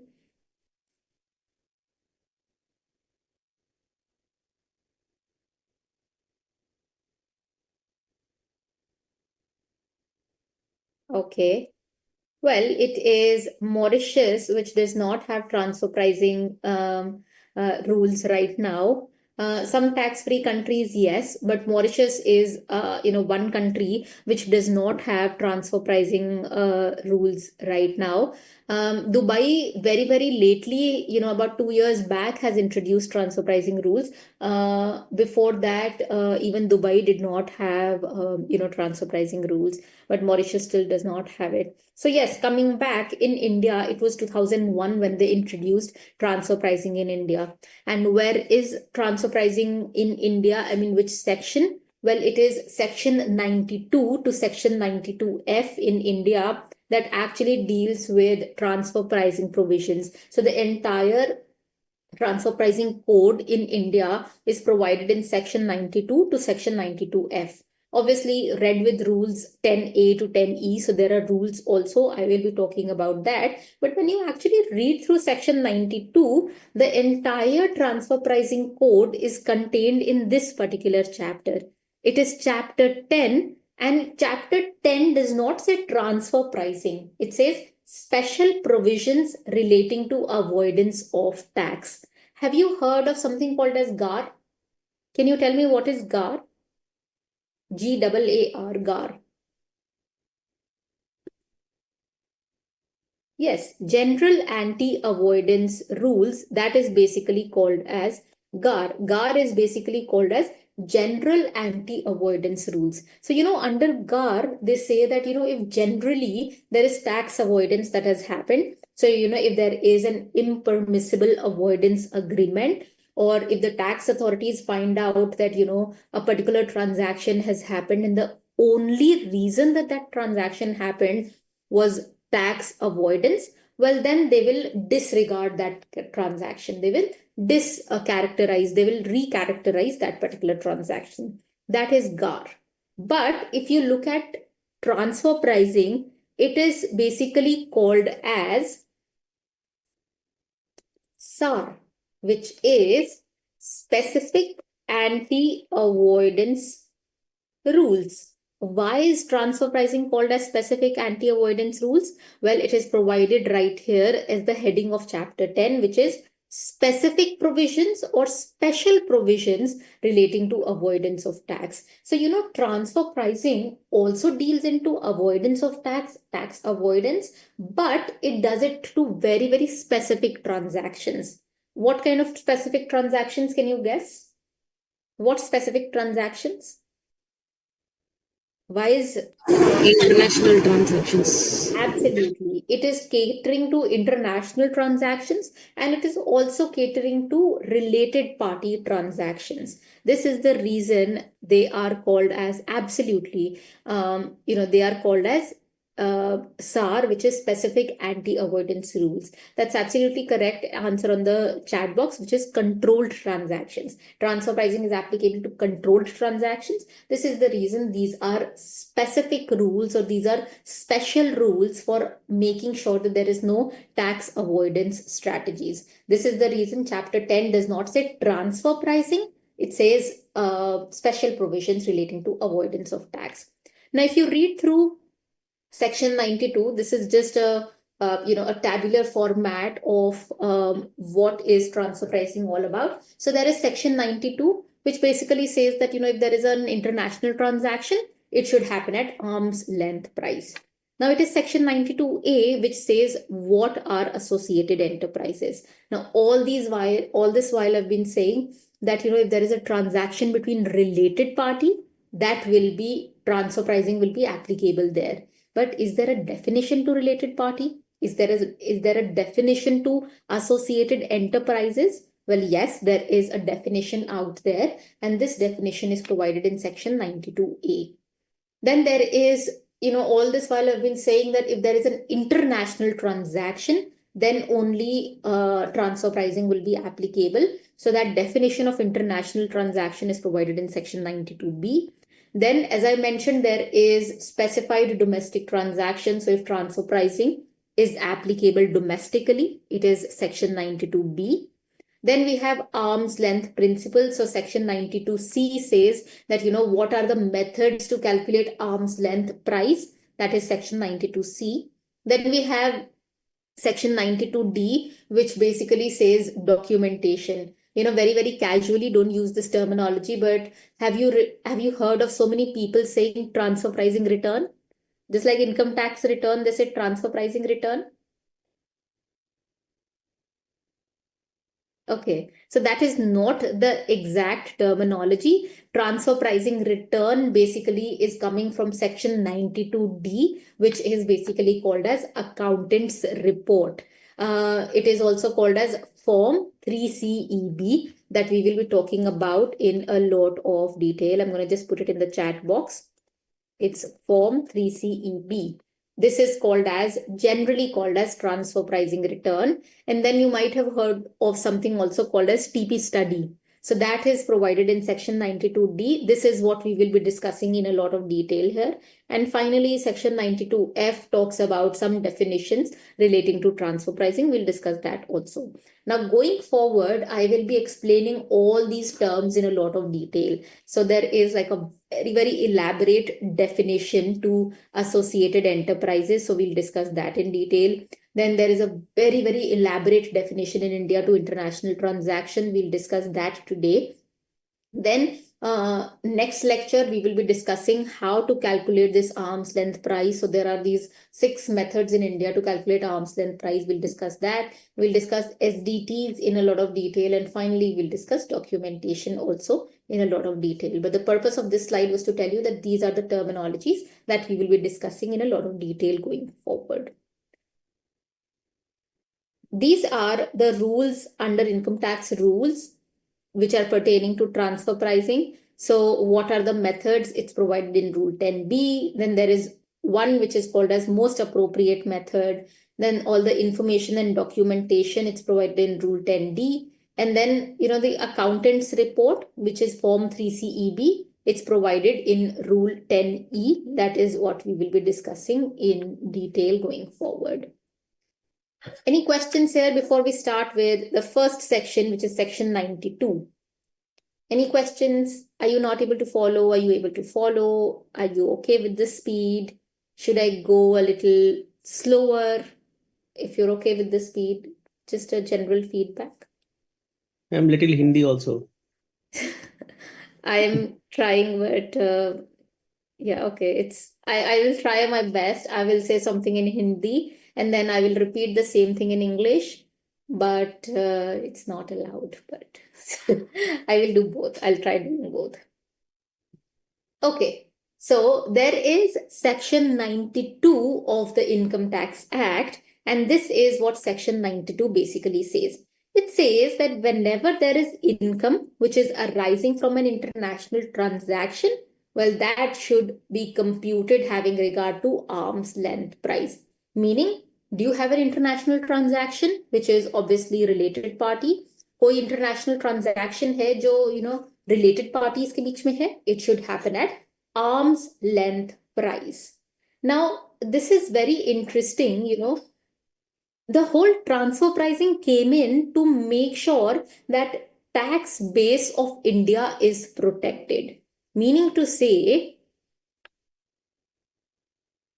in this situation, the tax that they were paying in India was actually lesser when there was a related party transaction. So initially, the tax that they were paying in India was 60 rupees. If this is an independent party, they were paying the tax in India as 90 rupees. But when it became a related party transaction, the tax became 30 rupees. This was where transfer pricing came into play. So transfer pricing came so as to protect the tax, base of India. Transfer pricing provision आया ये देखने के लिए कि जो आप India में tax पे कर रहे हो वो कम नहीं होना चाहिए than agar independent party situation hoti. So the kind of taxes that you're paying in India should be protected, and it should not be less than what you were paying if this was an independent party situation. This situation should not happen. This is the reason transfer pricing came into place. So this is where Section 92 basically says that if you have a situation where there is a reduction in taxable profits, or the tax paid by Indian taxpayer is lesser, then we will not encourage arm's length price. Meaning to say that if you tell your client, if you tell the taxpayer that you apply arm's length price, and they apply arm's length price, and because of applying arm's length price, the profit in India comes down, well, then transfer pricing will not be applicable. Meaning to say that if because of applying arm's length price, the black font was the arm's length price, if they do not apply arm's length price and then the price comes lesser, well, then transfer pricing will not be applicable. Initially, I'll give you an example. Let's say initially, when I am not applying arm's length price, I am paying taxes on a profit of 100 rupees. Now the tax officer tells me that no, you have to put arm's length price. You can't do anything. So now I tell my client that, you put in arm's length price, you transact at arm's length price. Now they started transacting at arm's length price, and the profit comes down to 60 rupees. So obviously the tax that you now pay will also be on 60 rupees. So arm's length principle will not be applicable in this situation. So if you apply arm's length price and your profit comes down, or you apply the arm's length price and it becomes like a loss, well, then arm's length price or transfer pricing will not be applicable. This is what Section 92 basically says. Any ma'am questions? Yes. Ma'am कुछ ऐसा provision है कि जिसमें मतलब अगर TP नहीं लग पाता है, प्रॉफिट हम उससे एलपी लगाने से प्रॉफिट डाउन होता है और हमारा ट्रांसफर प्राइसिंग प्रोविजन अप्लाई नहीं हो पाते हैं, तो कुछ ऐसे और प्रोविजन है मैम मैं अपने पास जो जिससे हम प्रॉफिट को कम कर सकते हैं, मतलब एलपी लगा के, या मतलब टैक्स प्लानिंग के व्यू से? नहीं, बिकॉज आर्म्स लेंथ प्राइस अभी हम पढ़ेंगे, जब वो मेथड से आर्म्स लेंथ प्राइस कैलकुलेट करेंगे तो वही होना चाहिए. अगर आपको लगता है कि आर्म्स लेंथ प्राइस डाल के जो प्रॉफिट है वो कम हो रहा है, फिर ट्रांसफर प्राइसिंग प्रोविजंस एप्लीकेबल नहीं होंगे. बट कोई टैक्स प्लानिंग मैकेनिज्म मैं ऐसा नहीं बोल सकती है जिससे आप खुद आर्म्स लेंथ प्राइस लगाओगे और प्रॉफिट कम आ जाएगा. ऐसा कुछ नहीं है. Okay. So that is really the objective of transfer pricing. If, because transfer pricing, why did transfer pricing come into play? To protect the tax base. Now, if by applying transfer pricing, the tax base is coming down, or, the profits are coming down, then don't apply transfer pricing, because the reason that you actually got transfer pricing into play was to actually protect the tax base of India. So you have to make sure that, if by applying arm's length principle, either the profit is coming down, let's say the profit was initially 100, but now it's come down to 60, well, then transfer pricing is not applicable. Or if, initially the profit was 100, but now by applying the arm's length principle, there is, let's say, a loss of 50, well, then also transfer pricing will not be applicable, because you end up paying lesser taxes now. And that was not the objective of transfer pricing. The objective of transfer pricing was to make sure and to protect the tax base in India, to make sure that people are paying their fair share of taxes. They are not avoiding taxes out there. So that is Section 92. The next section that we'll discuss is Section 92A, which is what is the meaning of associated entities. Now, when you read through Section 92A, Section 92A has two clauses to it. There is Section 92A Clause 1, and then there is Section 92A Clause 2. Let's look at Section 92A Clause 1 right now. So this is where I've mentioned 1. Now, it will actually tell us that, what are the circumstances because of which two parties, they become related to each other, or they become associated to each other. Because the point is that when two parties, they become associated to each other, transfer pricing provisions will apply, and transfer pricing law in India, Section 92, will force them to apply the arm's length price. And once transfer pricing is applicable, they will have to file transfer pricing return, they will have to file a TP study, and all the compliances will come into play.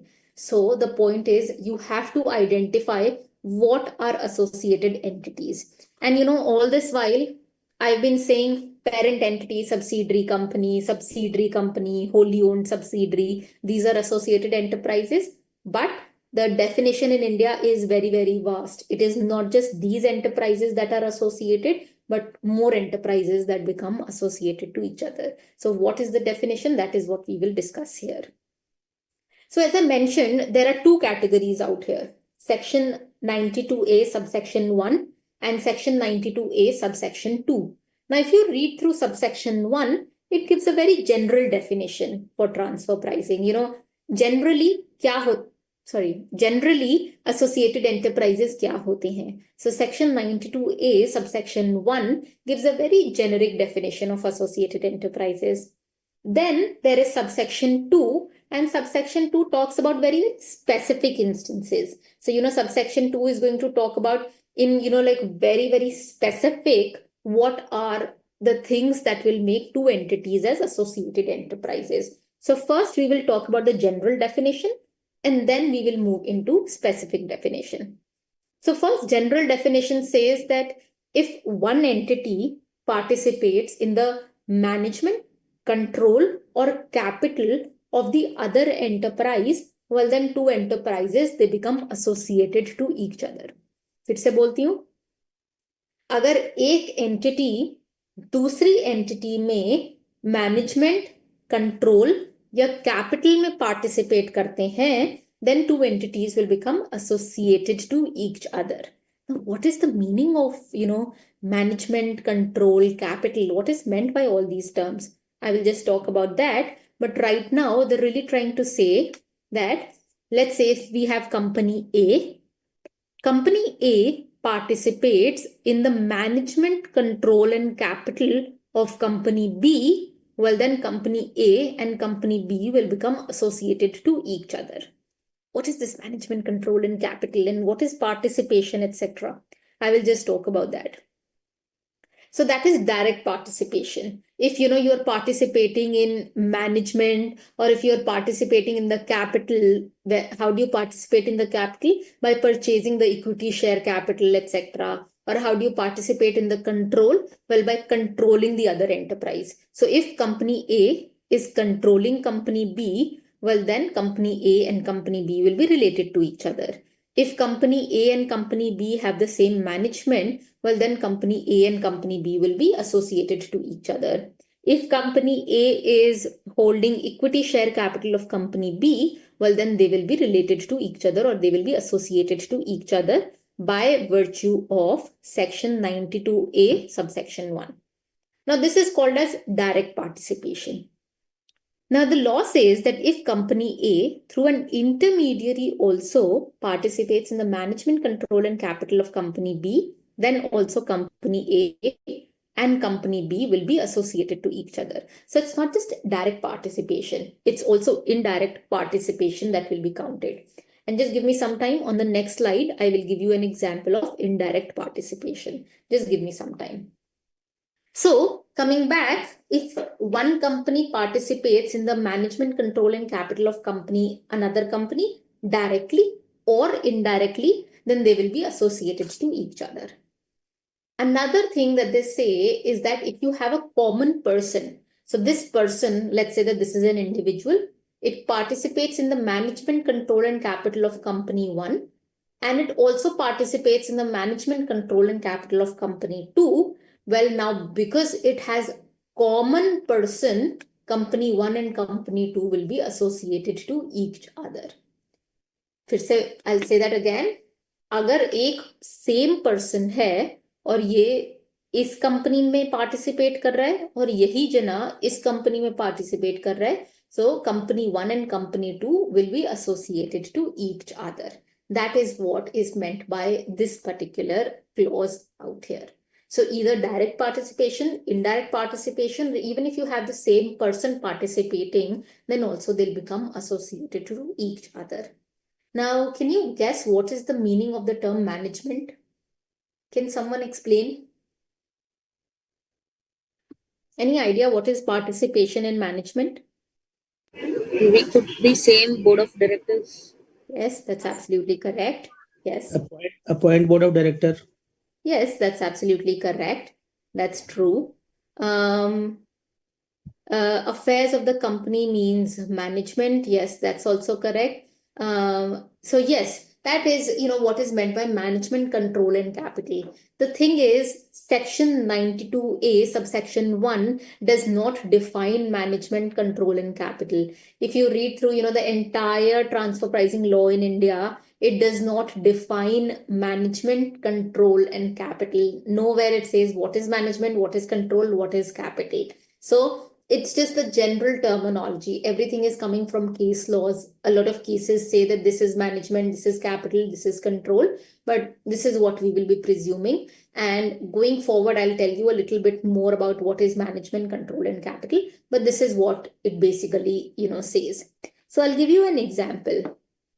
Let's say that in this particular situation, A Limited, it is directly participating in the management of B Limited. And B Limited is directly participating in the management of C Limited. Do you think A Limited and C Limited are related or are associated? A? Yes. Yes, exactly. So A directly participates in B, B directly participates in C. So that basically means that A indirectly participates in C Limited. So this is the reason they will have to undertake transfer pricing compliance for A and B, B and C, and also A and C out there. Well, that is because there is indirect participation. So that is what is meant by Section 92A, subsection 1, which talks about the generic definition. You just have to participate. It also says that, if there is any relationship of mutual interest, that will also be considered as associated enterprises, but CBDT has not defined what is mutual interest. It has not been defined. So, whenever they come up with a notification to say what is mutual interest, we'll presume that. But generally, just participating in the management, control, and capital means that you are associated to each other. Now, the problem was that this was like a very open-ended definition. It's very subjective, it's very vague, and we also can't understand what are associated enterprises. Well, this is the reason they've come up with specific instances out there. Now, if you read through Section 92A, subsection 2 of the Income Tax Act, this is where you will see, if you open the Act right now, if you open the Income Tax Act right now, or if you open the CA manual right now, you will see that they've given these 13 instances out there, 13 specific things, 13 points in Section 92A, subsection 2. And these 13 points, they say that if you do this, you will become associated. If you do this, you will become associated. So that is what we actually follow. Okay. So what if you do, if you just read through those 13 instances, just to make it very easy, what I've done is I've divided these 13, points into 3 categories. One is capital, one is management, one is control. Law does not do that. If you read through Section 92A, subsection 2, it will just give you these 13 instances. It does not provide them in, these 3 columns out there. But I've done that because I think it just gets easier to remember these 13 instances. Sorry. And, this is an important question also from an examination point of view, because you could be tested on these particular 13 instances to say whether 2 entities are related to each other or not, or associated to each other or not. So just to tell you again, these 13 instances are provided in Section 92A, subsection 2, and I have divided them into 3 categories, which is capital, management, and control, etc. So we'll discuss the first one, but any questions before that?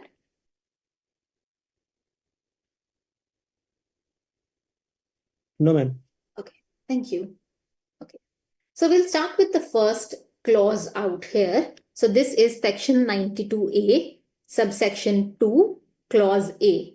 Clause A meaning, the first instance, the first point is what we will discuss.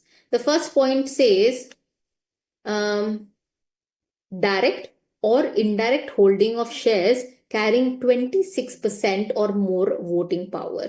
It basically means that if there is a company and this company has 26% or more equity share capital of the other company, one company is holding 26%, or it is holding more than 26% equity share capital in the other company, well, then they will become associated to each other. Do you think if one company holds 28% preference share capital of another company, do you think they'll become associated? Company A, 28% preference share capital in company B. Are they associated? Yes or no?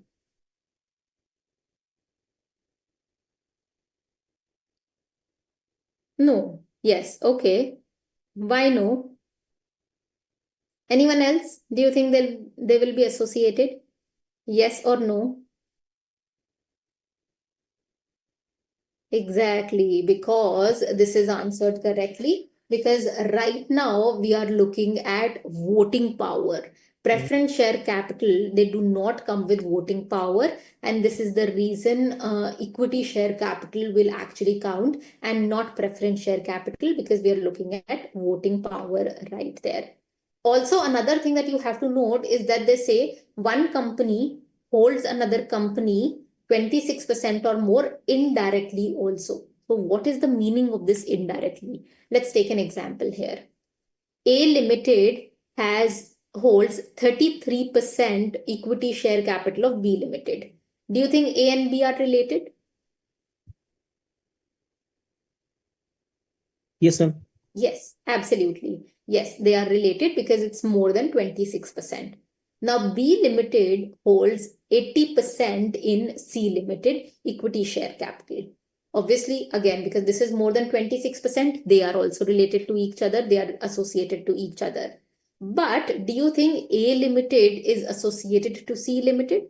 Well, yes, A Limited will also be associated to C Limited because this is called as indirect participation. If A Limited has control over B Limited, because there is 33% holding, B is related to C, indirectly A will also be related to C, and that is because the law says indirect holding of shares 26% or more voting power. So indirect holding also counts. So A related to B directly, B related to C directly, and A related to C or associated to C indirectly. That is what is meant by this particular section, this particular clause.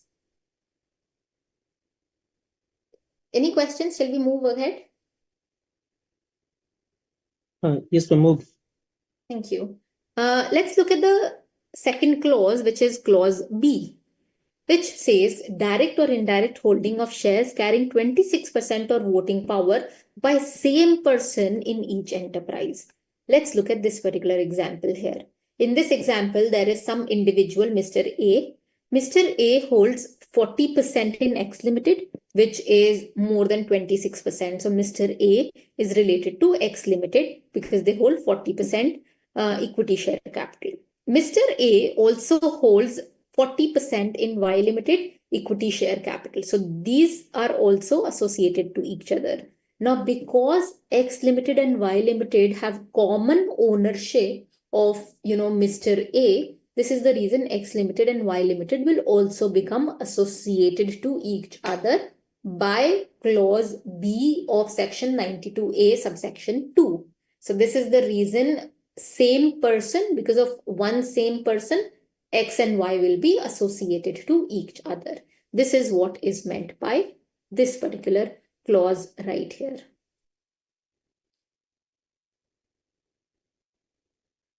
There is a question on, the chat box, which basically says that do we calculate here? This is 33%, this is 80%. Do we calculate, 80% of 33%, etc.? Now, practically in my years of experience and, looking at the case laws out here, the thing is that law is silent. Law does not say, should you look at like a percentage or, just this relation and this relation is just enough for indirect participation. It's just either ways. And if you look at, the tribunal cases, ITAT cases, there are ITAT cases that are decided saying that no, you have to calculate 80% of 33% or something like that. You have to calculate that. And then there are also tribunal cases which basically say that you don't have to calculate. You don't have to look at 26% for indirect participation. Just if this is controlling, then logically A is also associated to C limited and should do the entire transfer pricing compliance. So I can't definitely, tell you something because this is a lot of controversy. This is a little contentious issue in transfer pricing, but I've seen a lot of cases, even with less than 26%, they consider them as, indirectly related. Ma'am controlling and associates are different, मतलब controlling means कि अगर थोड़ा बहुत भी उसके है तो controlling तो नहीं हो सकता है, बट एसोसिएट हो सकते हैं. मतलब ए लिमिटेड, बिकॉज उसका 33% वोटिंग है in B limited, they control A limited, but they're associated also. So A limited is associated that way. So what I'm really trying to say is that, I cannot tell you anything conclusively on indirect participation, whether you need a 26% or not, but there are case laws decided either ways. And practically, if this was a situation that I had to tell my clients, I would just tell them to be associated and show them as association. But then again, it's open to argue. You can argue in, you can argue whatever, that you want. So yes, exactly. I also thought to do math calculation as chartered accountants. I think we do a lot of calculation, and we are very driven by calculations. But then when you look at decisions of the court, they actually look at tax avoidance strategies. They look at the bigger picture out there. They look at, what if it's less than 26%? Is there any lesser control of that particular enterprise in that situation? So it's either or, kind of a thing. Okay, now going to the third instance, which is C, it says provision of loan not less than 51% of the book value of total assets.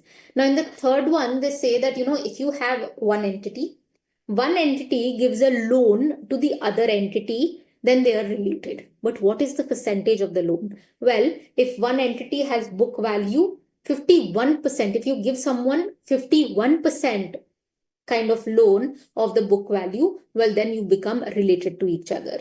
So if you give a loan of 51% or more than 51% of the book value of total assets, well, then they will be associated to each other. I think it's also wise because if you look at this clause from, just like a general standpoint, if you have an entity, okay, which is the example here, let's say I have an entity which is Y Limited. Y Limited has assets of, let's say, 100 crores. Now, if there is X and X gives a loan of 60 crores to Y Limited, then obviously they will be becoming associated to each other. Because why would some independent party give you like a loan of 60 crore when your assets are just, 100 crore? Why would they give you a loan of more than 50%, which is 51% or 52%? I'm sure like there is some relationship between them, there is some control between them that they are actually giving you a loan of such a high amount. This is the reason that X and Y will become related or associated to each other. So if one entity gives a loan of 51% or more than 51% of the assets of another entity, then they will become associated to each other. The fourth one says guarantees not less than 10% of total borrowings. So it basically means to say, can anyone explain what is guarantee? What is the meaning of the term guarantee here? If one person fail to payment their dues, their liability, another person have to pay their liability. Yes, absolutely. You're absolutely correct in saying that. It basically says that, let's say I have a company and let's say P Incorporation. I go to XY Bank, XYZ Bank of America, and I tell them that, listen, can you give me a loan of $1 million? XYZ Bank of America says that, why should I give you a loan of 1 crore, sorry, $1 million? You don't have any credibility, etc. Now, this is where another Indian company comes in and it gives a guarantee on my behalf. It tells the bank that, listen, you give this loan to P Incorporation. In case that P Incorporation fails to give this loan back, I will come and repay that loss. I will come in to fill in for P Limited. This is a classic case of guarantee transaction. So now if one enterprise gives like a guarantee of 10% of the loan value or more than 10% of the loan value, we say that they are both related to each other. So if P wants a loan of $1 million, and A Limited says that I will give you the guarantee to the bank of 20%, well, then there is something between P Incorporation and A Limited. Otherwise, why would randomly, A Limited come in and say that I will give you a loan of, I will give you a guarantee of 20%, etc. It has to be that there is a relationship between them, and that is what is meant by clause D right here. So these are 4 instances that we've discussed right now. Equity share capital 26%, same person equity share capital 26%, loan of 51% or more, and guarantee of 10% or more. Shall we continue with the 5th one? Any questions here? No questions now. Thank you. Okay, we go to the 5th one, which is basically E, and we go to the 6th one as well, which is basically F. Now, this is where it says that, let's say that there is a board of directors, and if one company appoints more than half of the board of directors in another company, then they will become related to each other. I'll give you an example. Let's say that there is X Limited. X Limited has 15 directors. Like board of directors, there are 15. Now, if 8 of them are appointed by Y Limited, well, then we'll say that X Limited and Y Limited are related or associated to each other.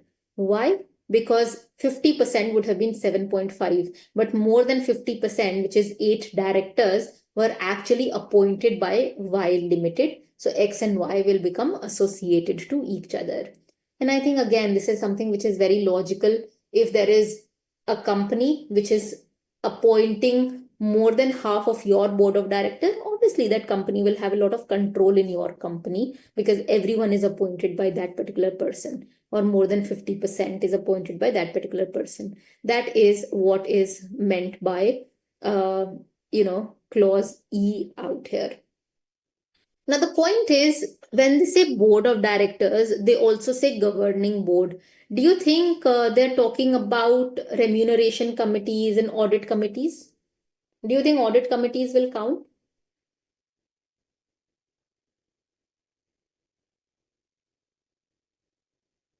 Any idea? Do you think audit committees will count?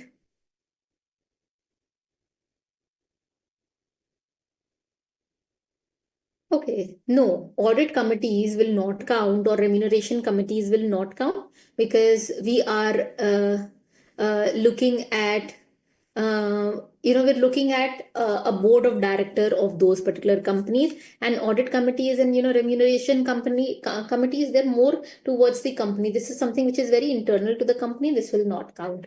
Do you think independent directors will count? Sorry, I'm going to just go to the next clause, which is clause F, and then you answer me this. So first one was if you appoint more than 50% of the board of directors. The second clause, which is clause F, says that if you appoint one or more than one executive director in the other company. So if there is company X and company X appoints one executive director in company Y, well, that company X and company Y will become associated to each other. So that is what is meant by executive directors. Now, do you think if company X appoints one independent director in company Y, do you think they'll be associated? No, ma'am. No? Why do you think so? Ma'am, because there is a clause saying more than half of BOD. Yes. And Yes. और one और मोर executive, तो executive के लिए one का use किया है और BOD के लिए हाफ, मोर देन हाफ का यूज किया है। एग्जैक्टली। सो बीओडी के लिए हाफ हो गया, बट डू यू थिंक, क्योंकि एग्जेक्टिव डायरेक्टर के लिए एक बोला है, do you think independent director count होएगा? अगर मैंने एक इंडिपेंडेंट डायरेक्टर अपॉइंट कर दिया, क्या इंडिपेंडेंट डायरेक्टर्स एग्जेक्टिव डायरेक्टर्स होते हैं? मैम अगर इंडिपेंडेंट डायरेक्टर ही एग्जीक्यूटिव डायरेक्टर हुए तो ऐसा होगा, वैसे जनरली होता नहीं है ma'am. Yes, generally exactly. Yes, absolutely correct. Independent directors are not executive directors. So if you appoint independent directors, they are non-executive directors. So if you appoint independent directors, it will not count. But if you appoint one executive directors, that will actually count in that sense. Then you can have even the same person in both the companies. If you appoint that, then that will also count. Yes, you have a question? No ma'am, just independent director कुछ specific stakeholder के protection के लिए appoint होते हैं, वो executive director नहीं होते हैं। Yes, absolutely correct. Independent directors are more, towards the credibility of the company. एक company की credibility, to increase that, this is the reason they come up with independent directors. Now let's take an example here. Sorry, yes. No. Okay. So let's say that there is Mr. A. Mr. A appoints 9 out of 15 directors of X Limited. Do you think Mr. A and X Limited are associated enterprises? Yes, ma'am. Yes, because they are appointing more than half of the board of directors of X Limited. Then they say Mr. A appointed 2 executive directors on the board of Y Limited. Do you think Mr. A and Mr. Y Limited, they are related? Yes ma'am. Yes, they will also be related because they are appointing more than one executive director. That basically means that because it is a common person, Mr. A is related to X Limited, Mr. A is related to Y Limited. This basically means that X Limited and Y Limited will also be associated to each other. Why? Because they have the same person out there. A is associated to X, A is associated to Y. This is the reason X and Y will also be associated to each other. That is what is meant by clause F, which is 6th clause. Any questions? No ma'am. Thank you. Now we go to the 7th clause, which is basically clause G out here. Now, clause G basically means that there has to be complete dependence on intangibles for manufacturing, processing, business, etc. This basically means that there is, like one company, and one company is completely dependent on the intangibles of another company for manufacturing, processing, business, etc. This particular clause will make 2 companies related to each other. But there are so many things here that you should listen. One, there is complete dependence. So let's say that I have X Limited.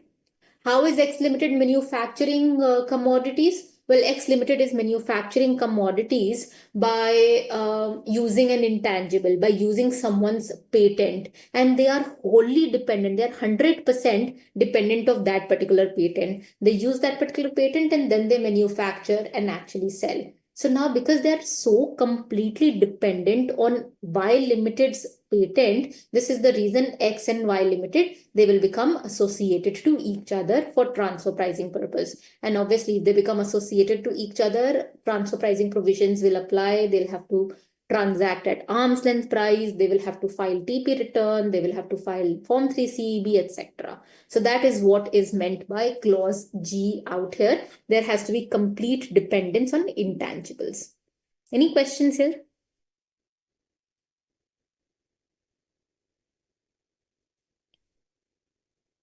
Okay. The next clause basically means supply of raw materials 90% or more, and the price and other conditions relating to the supply are influenced by such other enterprise. Clause H basically means that, if I am one X Limited, I am supplying whatever I manufacture I am, supplying my raw material, whatever raw materials I have. I'm supplying all the raw material, 90% or more raw material to Y Limited. Well, then X Limited and Y Limited will become associated to each other. So that is what is meant by H. So when it comes to intangibles, they say that there has to be 100% dependence. When it says that there are raw materials, if I have X Limited supplies raw material to Y Limited, and this is 90% or more, well, then it's going to be related to each other. They will be associated. Now, there is a lot of litigation on clause H, clause I, etc. Because they're very open-ended. So there is a lot of litigation on these particular terminologies. Then there is I, clause I, which says that goods manufactured or processed by one enterprise are sold to another enterprise or person specified by another enterprise, and prices are influenced by such other enterprise. This is where it says that if I am manufacturing something and I am actually selling that particular manufactured thing to another enterprise, then they will become related to each other. Do you see, if I manufacture something and if I sell everything to another enterprise, obviously they will become associated to each other, because if I'm selling everything to one enterprise, I will be so dependent on that particular enterprise. There is a lot of control that actually exists between these two enterprises. And this is the reason I will become associated to that particular enterprise. Do you feel that these three are very control oriented? Yes, ma'am. Yes, they're very control oriented, because if I'm using, someone's intangible, if I'm just processing everything, if I'm just supplying raw material to another enterprise, obviously they will become associated to each other. Now, this is very interesting. Clause J says common control by individual and or relative. So it basically means that, let's say Mr. A and Mr. B are relatives. How do they become relatives? Well, by using the definition in the Income Tax Act, which is there for relatives out there. So, let's say father and son, father and daughter, husband, wife, they're all related to each other. So let's say Mr. A and Mr. B are relative for the purposes of Income Tax Act. Mr. A has control over X Limited. Mr. B has control over Y Limited. Do you think X and Y will be related to each other or associated to each other?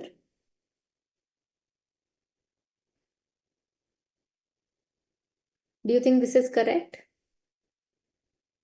Okay. Yes. Yes. Why?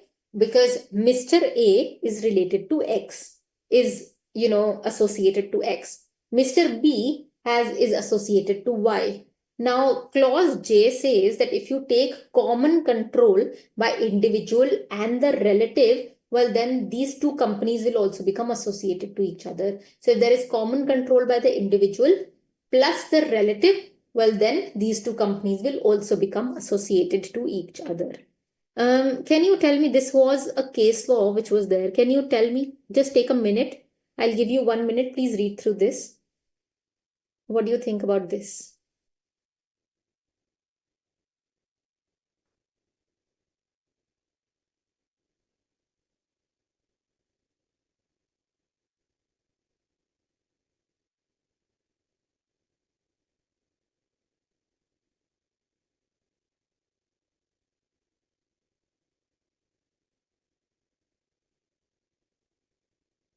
Do you think they're associated?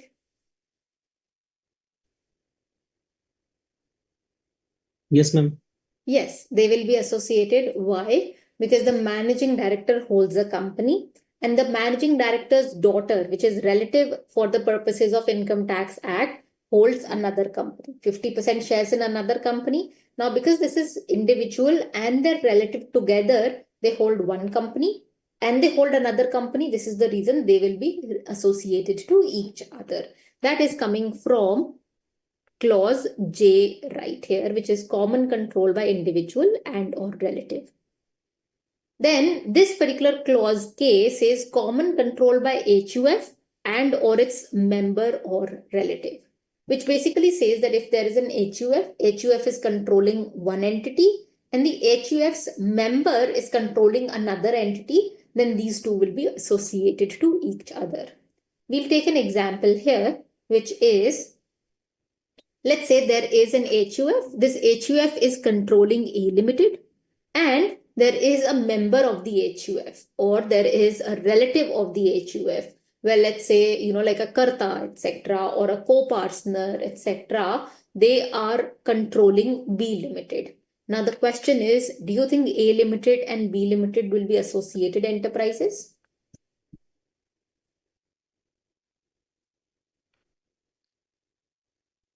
Yes, ma'am. Yes, absolutely correct. They will be associated enterprises. How? Because the HUF and the member put together, they are controlling A and B. There is common control by HUF and member. This is the reason A Limited and B Limited will be associated to each other. By what clause? By clause K out here. Ma'am, controlling means 50%, more than 50%.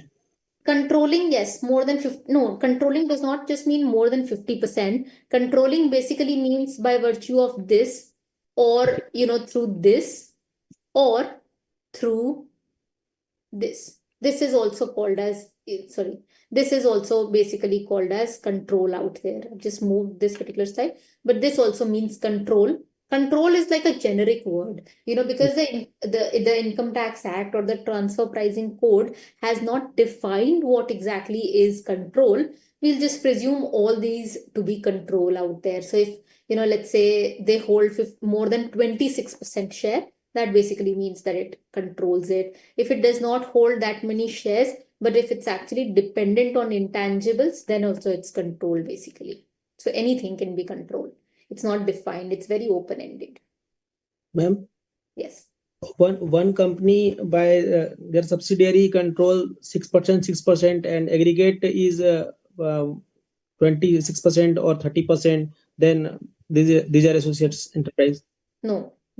So you're trying to say one parent company, it holds 6% in one subsidiary, and the parent company, let's say, holds 30% in another subsidiary. Yeah. Ma'am, by their subsidiary, aggregate of holding of their subsidiaries goes beyond 26%. No, that will not count. Okay. It has to be individually. So if you also ask me, one parent company holds 6% in subsidiary one parent company holds 20%, that subsidiary holds 20% in subsidiary 2. No, that will not count.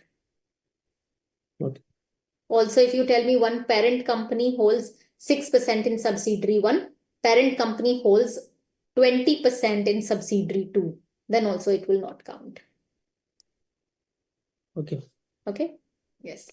Now we go to clause L, which basically says that in case of firms, in case of AOPs, in case of BOIs, if you hold 10% or more interest in such firm, AOP or BOI, then that will also be considered as, associated entities. Now they've not defined, what is 10% or more interest. Now, what is the meaning of the term interest? Is it profit share? Is it, holding profit sharing, or is it, what exactly it is? But then if you hold 10% or more interest in such firm, AOP or BOI, well, then it's going to be becoming associated to each other. The last one basically talks about M, which is relationship of mutual interest as may be prescribed. Now, as far as today is concerned, CBDT has not prescribed any relationship of mutual interest. So this is not defined. So this is like a residual, clause out here. There's nothing that has been prescribed as yet, but as and when something comes in, they will put in that particular relationship in M, but nothing has been prescribed as yet. So just to actually recapitulate, just to help you guys revise, we've discussed that you understand these, this particular one, this subsection 1, it basically says that, there are these generic definitions by which two entities will be associated to each other, participation through management, control, and capital, etc. But these generic terms, they did not define in subsection 1.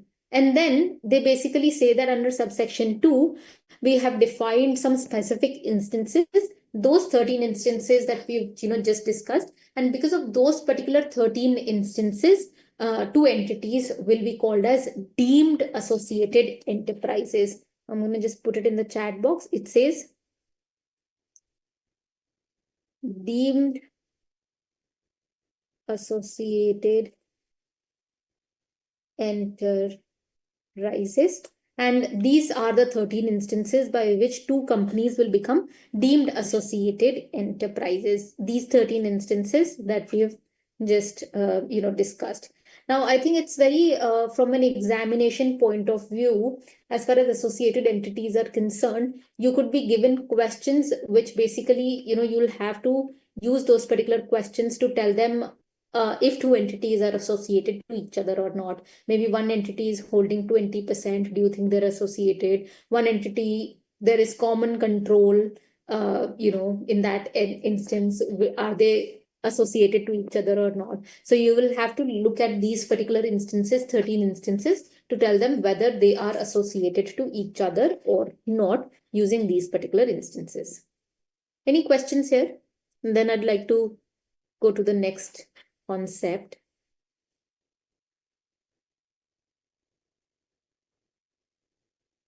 which is international transactions.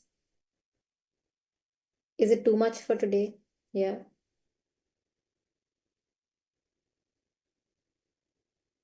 Any questions here? Any questions on associated entities?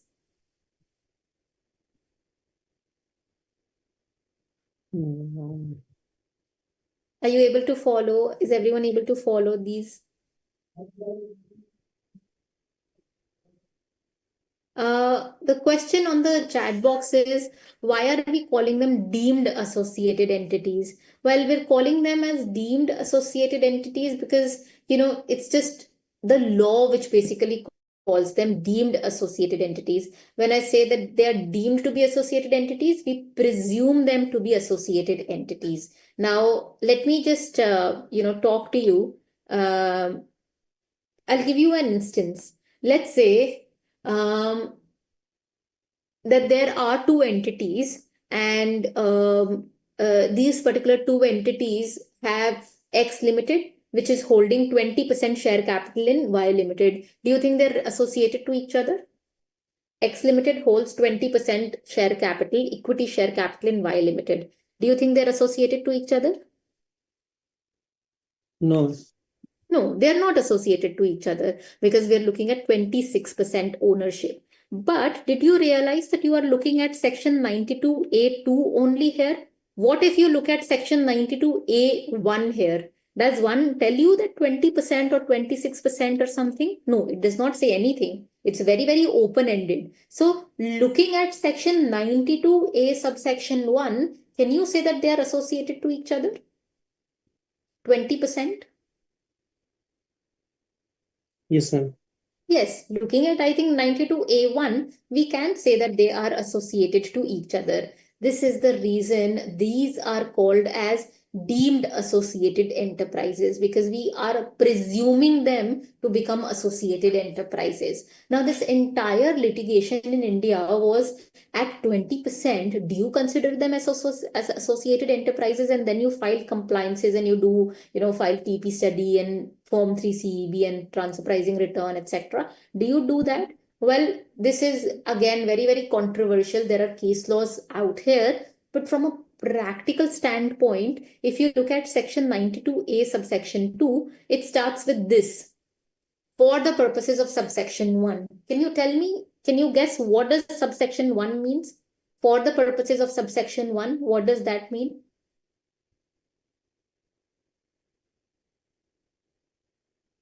To ascertain whether they have management, control, or capital, these are the criteria kind.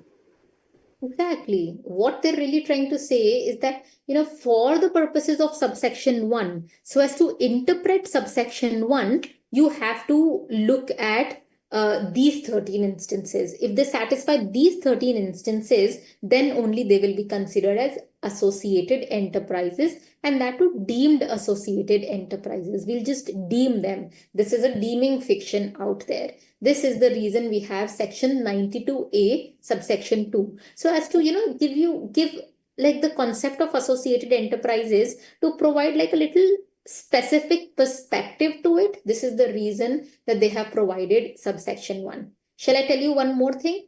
When you do transfer pricing practically, there is a transfer pricing return. When you fill the transfer pricing return, they ask you, how do you think two entities are related to each other? So, there is a drop down box there. Saying that again, when you have to file transfer pricing return, जब transfer pricing return भरनी होती है, उसमें they ask you, how are two entities related to each other? So then there is a drop down box there. एक drop down box बना होता है, और उसमें जब आप drop down करो तो 13 instances ही आती हैं. So when you use the drop down box, there are only these 13 instances it basically shows. It does not show you section 92A1. So are they really trying to tell you that these are the specific instances only? And if you have 20% shareholding, they will not be considered. So it's only 26% or more that will actually be considered. So yeah, there are different interpretations out there, but I don't want to confuse you guys. We're just, going beyond. But for the purposes of, the exams, it's just essential to know that these are, the 13 instances out there. And if the company follows any of these 13 instances, they will be associated to each other out there. Ma'am, Yes. last two clause, one enterprise at least 10% interest in another enterprise being partnership firm, AOP, BOI. And last one is any relationship of mutual interest as may be prescribed. Some example or some kind of explanation, ma'am. Let's say that there is a partnership firm, and a partnership firm, in which, let's say that there is, now in LLPs, you can have other partnership firms as being partner. So let's say that there is a partnership firm, if there is an LLP, and in that particular limited liability partnership, in this LLP, there is another partnership firm, and it holds like a 45% share in that particular partnership firm. Now they will become associated to each other. That is what is basically meaning. Let's say that there is an association of person. The association of person is basically a lot of persons coming in together. So more like association of person is like joint ventures out there. So, if you have a company and if you have a firm coming in together having a joint venture, and they contribute more than, like 10%, well, then they will become related to each other. So that is what is meant by L. And the last one is relationship of mutual interest. This is, ये एक residual clause है. इसमें कुछ बताया नहीं हुआ कि क्या है म्यूचुअल इंटरेस्ट. ये बोलते हैं एज मे बी प्रिस्क्राइब्ड. जब सीबीडीटी नोटिफिकेशन निकाल के प्रिस्क्राइब करेंगे, then only there will be something here, but there is nothing here right now. CBDT has not prescribed anything, so there is nothing in M right now. It's just residual. Okay. Okay, guys, I think if you have questions, I'm happy to take the questions. Otherwise, I think we will start with the concept on international transactions in the lecture. I have another lecture with you guys on Friday. So we can start with a fresh new topic, which is international transaction on Friday. And then we will go on to discussing deemed international transaction concept. But if you have any questions, I'm happy to take them. Otherwise, we'll continue with these particular, topics in detail on Friday.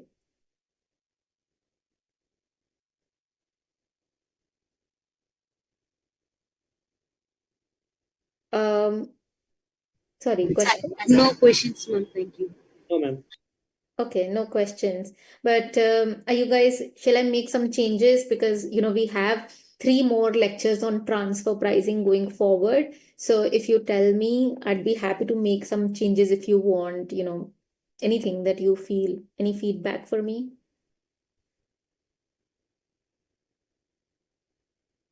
No, ma'am, just fine. Okay. Anyone else who has a feedback? Okay, all good. Okay, great. Ashok sir, can we, do we have to continue till 9?